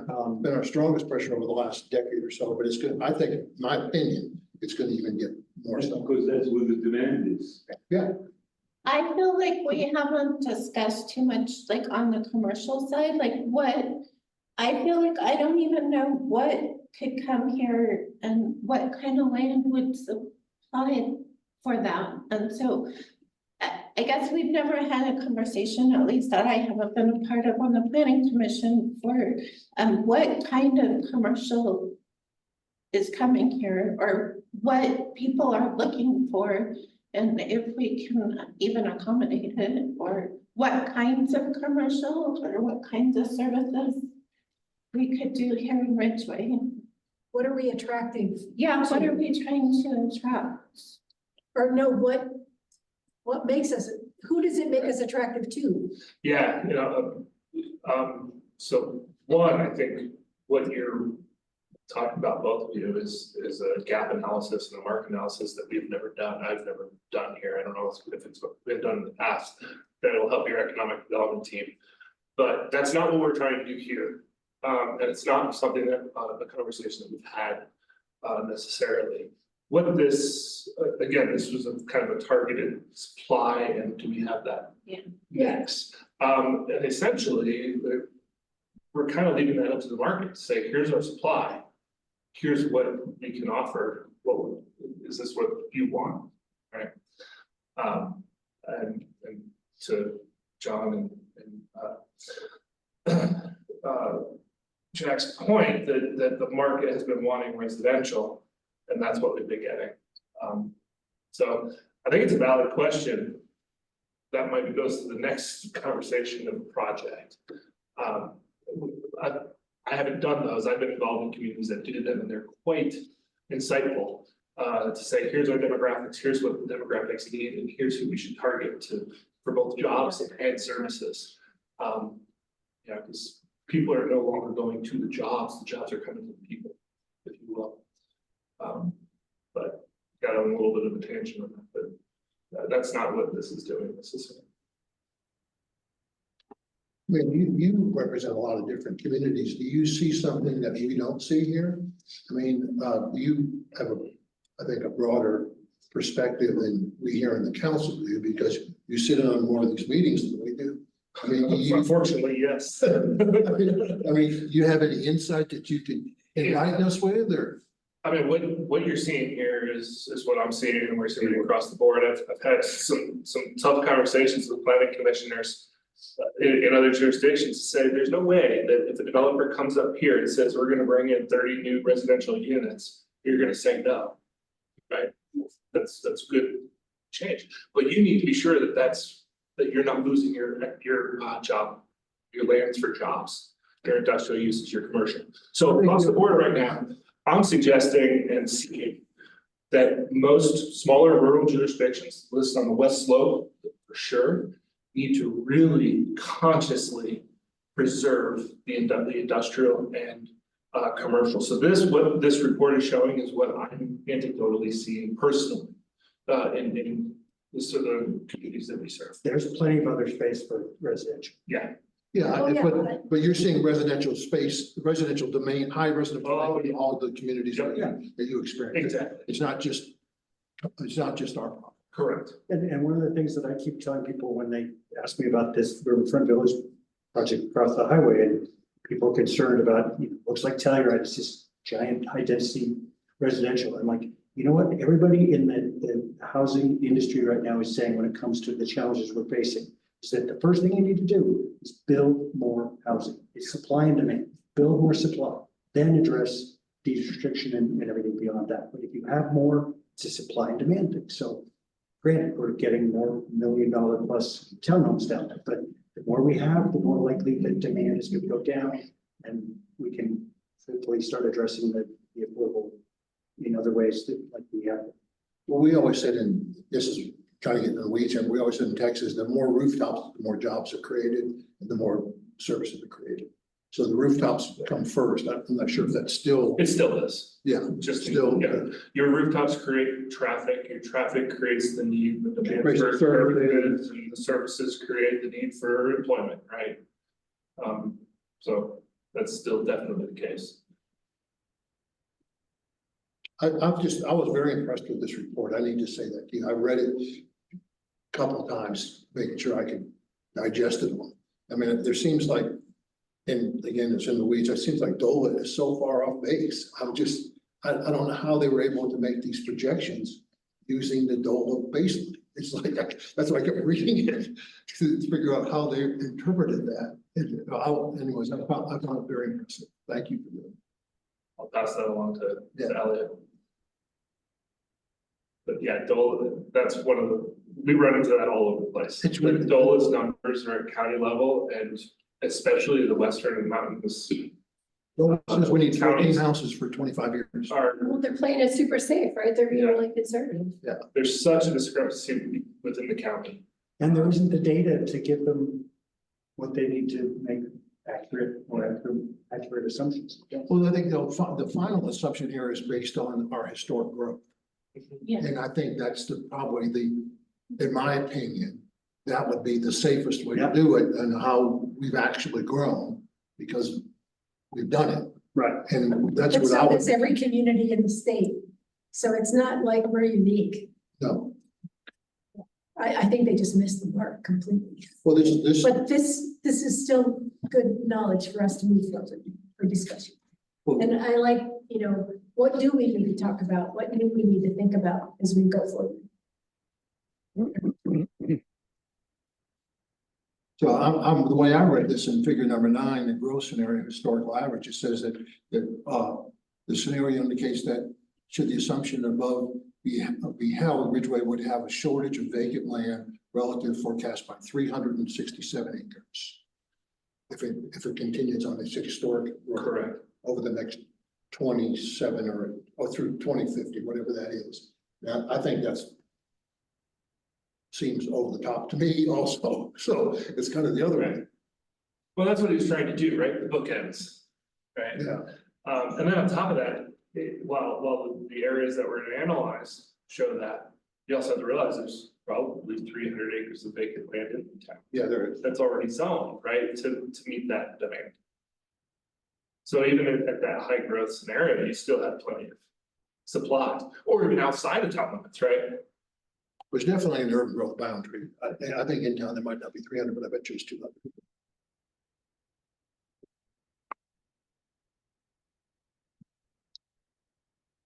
All right, so nothing else to do on this?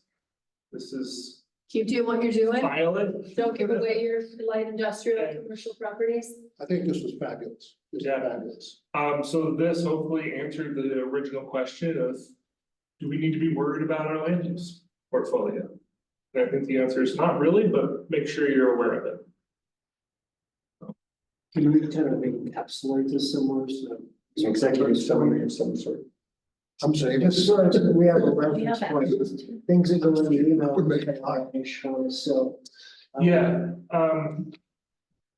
yeah, I guess I'm wondering, like, you mean like, you want to formally adopt it? Just somewhere where it can be referenced. Okay. So when these issues come back, it's like, let's go back and see what the recommendations say. So I didn't see these recommendations in the packet. Is that? Yeah, Sorry. you should have received At the bottom. it's in the, There's the Page very 12. bottom of the, yeah, of the actual document. It'll need to be pulled up when we It's the last take the page. master plan. I guess, I don't know, do you guys have a planning commission binder? We Oh, did, We used to. we don't. I usually recommend that, right, if you have a planning commission binder. This is one of those things that go in that, and this is helpful for as you're looking at considering applications, like, did they do something about that? Right, and I think one of the things that I looked at Angie, so here you go, but I think this is gonna be a component of land use analysis moving forward, right? We're gonna need this going forward when we get Yeah. much with residential stuff. Well, I was just gonna say that what I love about this most is it totally backs up what Yeah. we've been doing, which is telling people who are trying to rezone general commercial property over here to residential, that no, that's not what we want. We need that for the future. We don't know when, but we're not gonna give it up. I think with that being said, it's important for us to let them know what we want residential. So I mean, this would easily, we can get it, well, I assume we can get it posted on the website with all the planning documents and the plans, and it's part of all of that as well. Enshrine it. We can frame it, put it on the wall next to the deed. Well, it would be good to have a kind of a planning commission, even if it's like a digital folder on the website or something that's got the zoning, map, but it's got the master. Yeah, I think that's a fabulous idea. I think there The should charter. be a planning Yeah. commission site on the website, would be awesome. Cause notebooks are kind of out, TJ. There's still something to be said for paper. I'm like the only millennial that wants prints, but only once in a while. Yeah, All right, I think we have a final item for a work session.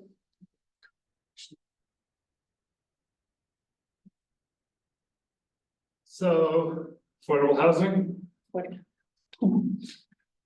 have to do this? Don't have to do anything, I guess. We should. But, last time we talked about this, I said, all right. Next time we do this, you guys It'll be up to you to talk about what do we. What's affordable housing look like in Ridgway? And I have my slides from the previous one in here that we talked about, remember, this equation, right? What are those elements in Ridgway? So. I read the whole thing and I must admit, this really helped clear it up for me. So thanks for especially the graphics. And to see the way Crested and Diagram do it and the vast differences between the three examples and what we've done in the past. So that was real helpful. Well, and I've got to admit, I'm confused where it is. As an example, I would go down here to Crescent Buttes Equation and I'm looking at commercial. And it says 100% AMI, 2.9 jobs per 1,000 square feet, 1.3 per employee, 1.8 employees per dwelling unit. Which of those numbers do I plug in? Ready? All of them. And it depends on the application. Okay, so Right. I'm confused. I need like a real example that says, Yeah. we have a commercial with 4,000 square feet. It works like this, because I don't get it. Understood, I can't do it right now, but yes, yeah. Yeah, that's fine. We don't have to do it right this instant, but this didn't make anything clear to me. And Okay. also, when I've looked through some of these things, I think this equation's been, I'm not saying it's right or wrong, but I've gone to Telluride site, I've seen what their stuff says, and it doesn't read as an equation. To Right. me, it says we do this, we do this, we do this. Mhm. And so having a hard time kind of putting a square peg in a round hole or something like that. Yeah. It just some more clarity for me, what I'm supposed to do. I'm with Russ, it's confusing. And maybe as an exercise, the next time something comes to us, we have this actual in front of us. So that we understand the full impact. We should have Is that possible? I'd love to see a hypothetical before we jump in the middle of it. I guess the thing that we're looking for is what are we trying to get? And again, it becomes one of the chicken or the egg thing, right? And I will say this, right? Most communities spend hundreds of thousands of dollars on analyzing this and whatnot. So,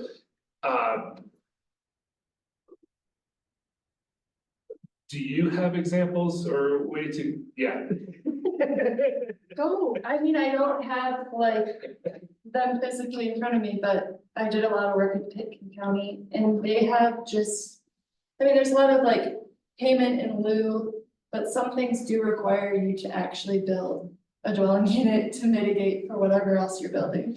Like there's some pretty strong requirements there. I don't think it's a good example for Ridgway. But they actually have you like plug into a spreadsheet certain numbers that have to do with your development, and then it calculates what you'd have to pay if you don't want to go build a unit or 2 units or 3 units or whatever. It's a massive number. So you'd pay. It's a scary number. You'd pay on a per unit basis. Like if Um, you needed to, let's say your development needed to generate 5 units, and then the value would be assessed on that per unit. right. and I guess that's, backing up, that's what we're trying to get at first, because there's the 2 elements, right? There's the mitigation number. Is it number of units? Is it Is it square money? footage? Money. Is it bedrooms? Yeah. Right? And then there's the compliance, that how do you meet that number? So, yeah, I have a question. I'm with Pam and Ross on this. I mean, I read it, but I don't understand what says the required percentage of mitigation percentage. Is that a mitigate? So let's say you generate 25 jobs. And then, so you plug that in and then, you plug in your floor area, then you have a percentage of mitigation, and it says that like commercial use would be 40% of that number, or Correct. So it'd be reduced by 60%. Is that what this is saying? no, so let's say that your use creates 25 jobs. Right. Then you have the multiplier Right. that says job creation, this is where Telluride's, that's where all of it really comes in, right? If I have a mixed use development and I have commercial, I have jobs that are being created at 25 and 10 units. Let's go round numbers, 25 residential units. There's a multiplier for commercial, there's a multiplier for residential, you apply those. That creates the number of housing units that you need to mitigate.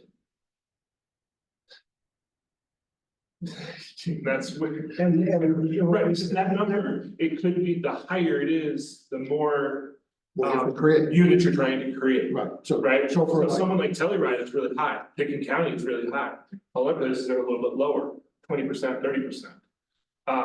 well, I was interested in the different uses, like if you do a single family home, you're at 90%, but if you do a commercial, you're still 40%. I was trying to reconcile that in my Yeah, head. so basically what that means is that if you do a single family home, you have to do almost a 1-for-1. Right, You're doing a market rate, you're gonna provide an affordable unit.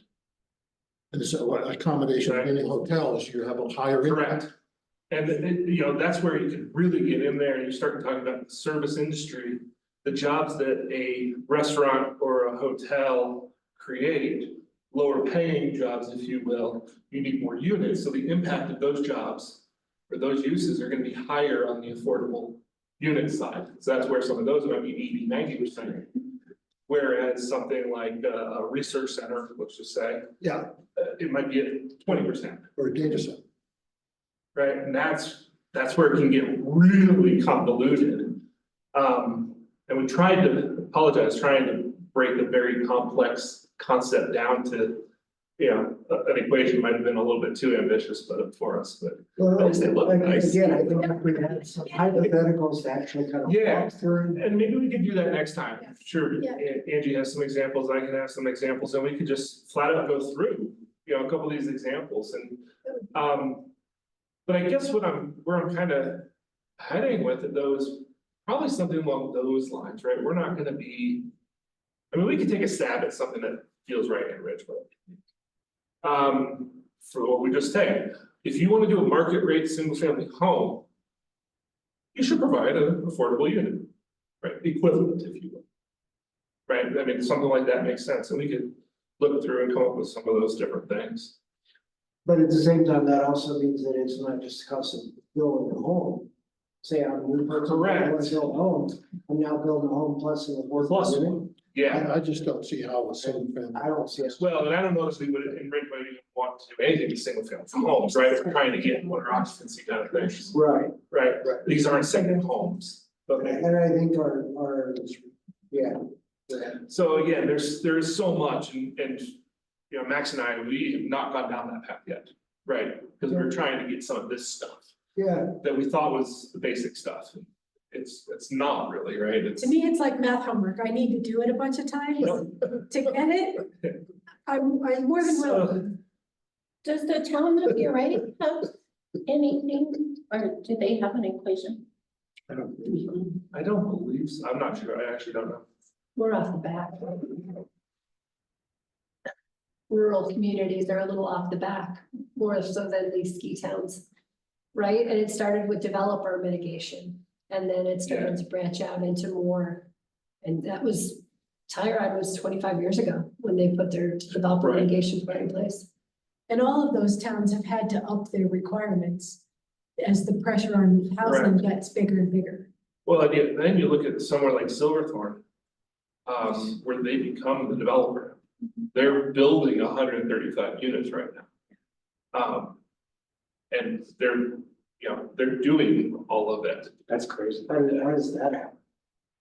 They're the landowner, they're managing the contracts, and it's all part of their housing authority, yeah. Where's the payola come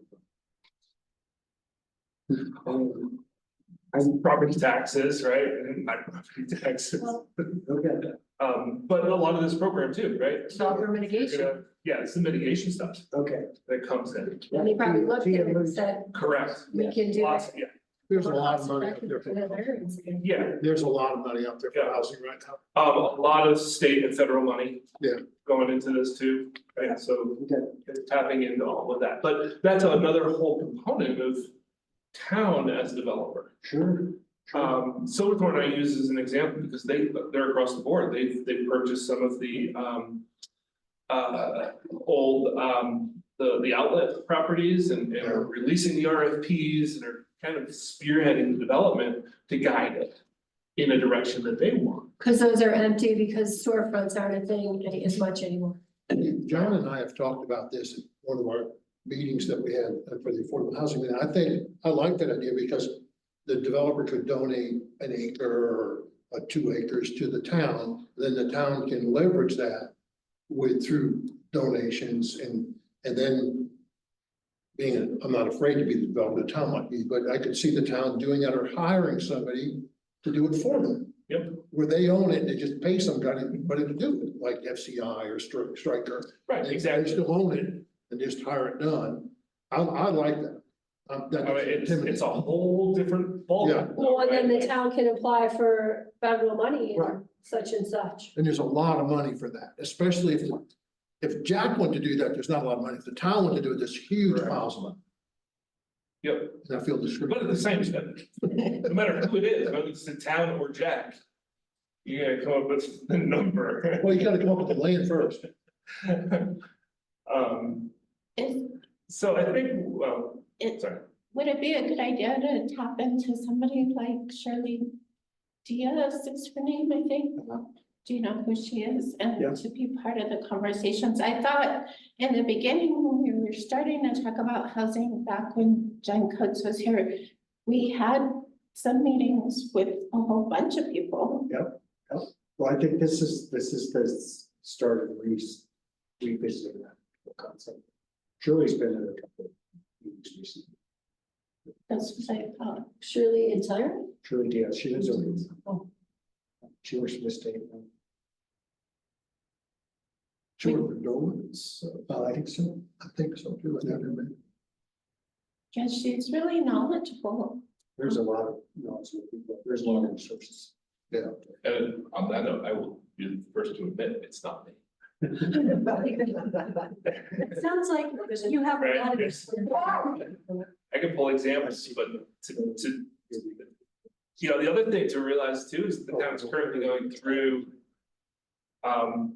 John, right, there's a collection between the town, the county and the city. To look at an organization to Yeah, administer, right, yeah. RFP out, I don't know if I'm using all the right language for that. Yeah, it's basically, I forget, what is it, Russ? See, to come up with an administrator to help manage Right. affordable housing concept. Correct, and so, you know, this conversation might be premature to that, and we had that conversation internally, like, what are we focusing on this? These are the elements that go in code, not the things that go in the administrative documents or the guidance for it either, right? So it still is only a piece of the puzzle. So potentially, we've reached this point where we realize that we can't do one without the other. Potentially, right? Or we can't see it all, how it all comes together, all the pieces of the puzzle. And that's okay, I guess, right? Like, you know, we started down this thing, hey, let's look at it, let's move forward with some of the policies that the town council has already started. You know, and. Put a framework in place that can be worked with in the Right. future, do something, because we're off the back, I would say, on this. Well, I guess that's what I'm saying, like, you can't really, and this is one of the struggles we ran into internally, and if Max is there, he can jump in and share his sense too. Sorry, Max, I just can't see you on the board, if you're there. But we struggled with that, like, how are we doing only half of this? Right, it's hard to do just one piece of this coin, one side of the coin. And we're trying to pull from what other communities do, but to your point too, you kind of have to see the whole thing, the whole picture. And figure out how it all fits together. I kind of feel like Pam, I think I want to do the homework and plug it in and see how it works. So I'm wondering if that's maybe the appropriate next step, come up with a couple of examples. Yeah, And hypothetical. hypotheticals, we can run through a couple of these scenarios, something that we, you know, think might be there, at least. Just to see how it plays out, right, like, Oh, I would encourage it to be we'll probably have an impending hotel coming, so I think some of those uses would be interesting to see. And Would of you- course, a single family development, Would you want to take River Park Village for an example? that might not hurt. I guess, yeah, I guess. Yeah, I mean, there's some, Find some deed restricted units within River. they already have some, yeah. They have 4 units, but they're not gonna be very affordable. They're gonna be, $500,000, this was the. Oh, that would be nice. I actually, think it's up to 7. I think it's closer to 7. Okay, well, that was a couple of years ago, I gave set out 90 so yeah. But the cost of building has gone up quite a lot in a couple of years too. Well, that's why I said I'm not surprised. As you probably know better than anyone at the moment. So is that kind of the direction? Yeah. That we can Yeah, come up with some scenarios for yeah. next month?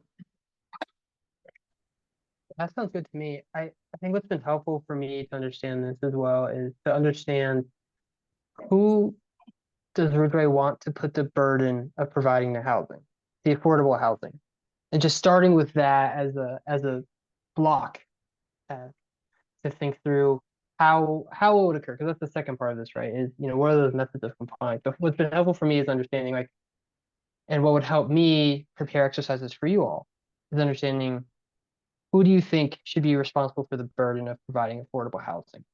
And it doesn't even have to be specifically one type of use, or it could be one macroeconomic thing that's occurring that you think, should it be only people submitting applications for, hotels that are responsible for providing affordable housing? Or I is it think something more commercial broad? development. Exactly, commercial just starting from there, right? Understanding that. I think it should be based on jobs as my knee-jerk reaction, because the people who get those jobs need a place to live. So that's just off the cuff. Hey, that's the dark green circle. Residential development does generate jobs as well, just a note. Yeah, I don't think you put it all in one. Yeah, I don't think you can put it all. I'm just saying that's a place to start. Well, but what I'm hearing is jobs, finding place for uses or development that creates jobs. We need to find places for those. I think if we can delineate how many jobs a residential development creates and how much a hotel creates, how much of other businesses create, then we can extrapolate from there. Well, that's where I want to be cautious, because I don't want to speak for Angie. I can't mathematically come up with that for Ridgway. We can go to other places and say, here's what other places are doing, what feels right. If you want to get into that, we do that analysis and crunch those. That's where that next level kind of. And it sounds like she's done that, where you were before. Well, somebody has that research for their particular community, but it's like an Aspen house is very different than a Ridgway house. Yeah. So, What do you think, John? Do you think we could do that? Yeah. I think we could. I mean, that's a lot of work. We've done a lot of work before. I mean, I think we need to, my concern here is in some of this analysis is we're not like Telluride, we're not like Crested View. Right. We need to compare ourselves to more towns that are more like us. And I think if we did that and cannibalize their data, then we could do it. So, we no longer have a pharmacy. Someday it would be lovely to have one back. And what would that require? The light industrial that you've talked about. If we had amenable land that people would want to come, what would that bring in? You can probably imagine what kinds of commercial development or industrial development would want to come here. Based on your vast experience in other places. No? I mean, That's a different conversation, isn't it? Yeah. No, in terms of creating hypothetical formulas. Max has his hand up. Right. Go ahead, Max. Yeah, I just wanted to clarify the attachment on the affordable housing memo, the one that's called review of existing calculation methods. The number 3 is what your peer communities here, Telluride, Mount Crested, Eagle County, have determined to be that value you're thinking of. For example, Telluride determined that commercial and public facility uses generate 4.5 employees per 1,000 square feet. So while you're thinking through, how much land or, how many jobs are created, you can use the number 3 bullet for each of these peer communities to give you an idea of what they came up with. I read all that, I just don't think Telluride's a peer community. Right, but what he's saying is that that type of development creates that number of jobs. Like, is that gonna be different here? Yeah, I think a restaurant Telluride's gonna create a whole lot more jobs than a restaurant Ridgway. Or a hotel in Telluride's gonna create a whole lot more. So, But we'd likely have to guess because Telluride is the kind of community that would do that research and have that data. no, I think we're gonna definitely have to get this. Well, and that's A where, little, that's a where little scary. I think both of us are outside of our comfort. That's what I think you're hearing us say, like. Well, again, I You think can say, we yeah, can do our 4.5 jobs there, that's not right here, but what is it? Is it 3? Is it 3 1/4? 3 and 3 1/4, right? Well, if it, is it a welding shop? Is it, Yeah. Yeah, but I think if we get too far into the details, then we're Well, not getting at the into the same time, exercise. the town is currently in this effort to hire somebody to administer whatever this program comes in Yeah. as, who will have vastly more experience in this specific arena. Okay. And So are we so, wasting our time doing this? sorry, Are we wasting our time doing this? I don't think you're wasting your time. I think what I'm trying to do is not say that we can't do this, but know that the information we come up with is an assessment of what's out there, as opposed to an analysis of what is in Ridgway and what Ridgway's needs are. It would be conceptual Yeah, just to understand Yeah, what are the possibilities for Ridgewood without actually tying. So hard using numbers someone to it. else's calculations would be reasonable just to walk through this exercise and Yeah, not see how spend the it's- time creating our. and there's nothing wrong with better understanding these Right. tools, these mechanisms, these knobs, right? Right. So that you all know that when the next person comes in, hey, this is gonna create somewhere between 3 and 7 jobs. How many jobs does ADU create? I feel like this is sort of a bad joke.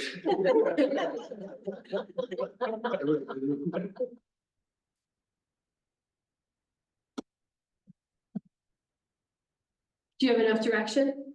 I think so. I think what I'm hearing is come up back next month with some scenarios. And to Max's point, I think what we'll start with is job creation. Use some of these equations and some of these methodologies of going through and probably use some existing or recent developments in town to help guide what those could be. I guess one of the other things I'd be interested in is if Chamber could actually provide us something like that. They could go to the business and say, how many jobs do you create? What's your square footage? Do Go to businesses, a loan shop, go to a hotel, find that out. Businesses- They're all probably part of the chamber. But that's already been done. It may not be our Right. exact numbers, Yeah. right, but we didn't need to get into that kind of detail. We're just trying to understand how this works. Okay, well, But- at some point, we need to know where those. Right, are. and there'll be someone with They've got some questions experience here. to do that, not us. I like the not us part. Well, I'm not saying it's us, I'm trying to throw it at the chamber. I'm trying to do it. Would you say the chamber? Yeah, Well, I brought up Shirley because I think she's very knowledgeable I with wouldn't, Ridgway. I wouldn't mind And- talking to Shirley as well. Yeah. We'll- So do you need anything more from us on this? No,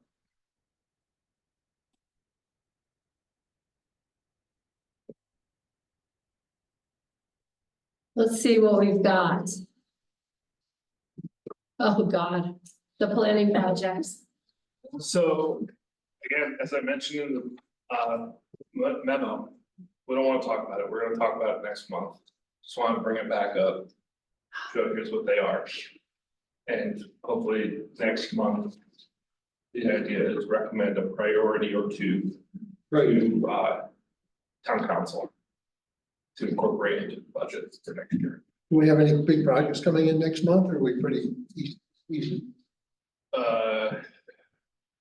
There's probably one lot split, It's not- re-subdivision. Not any big deals. I think that's about it. Well, There'll probably be an appeal coming. So an appeal coming. What is an appeal? I've not dealt with that. What is that? When someone argues what staff has decided, we're the appeal board, right? It's called Board of Adjustment. So Which is us. We haven't sat as the Board of Adjustment in probably 5 or 10 years, but if a developer or a resident or somebody, yeah, we would typically work with the Board of Adjustment. But we haven't had to do that in a long time. Wasn't Bill on the, Can we wasn't talk Bill about it? list on the, No, it would be just the P and Z. oh, And Bill's been on long enough that he probably was on. Yeah, it's just the same. It's just us.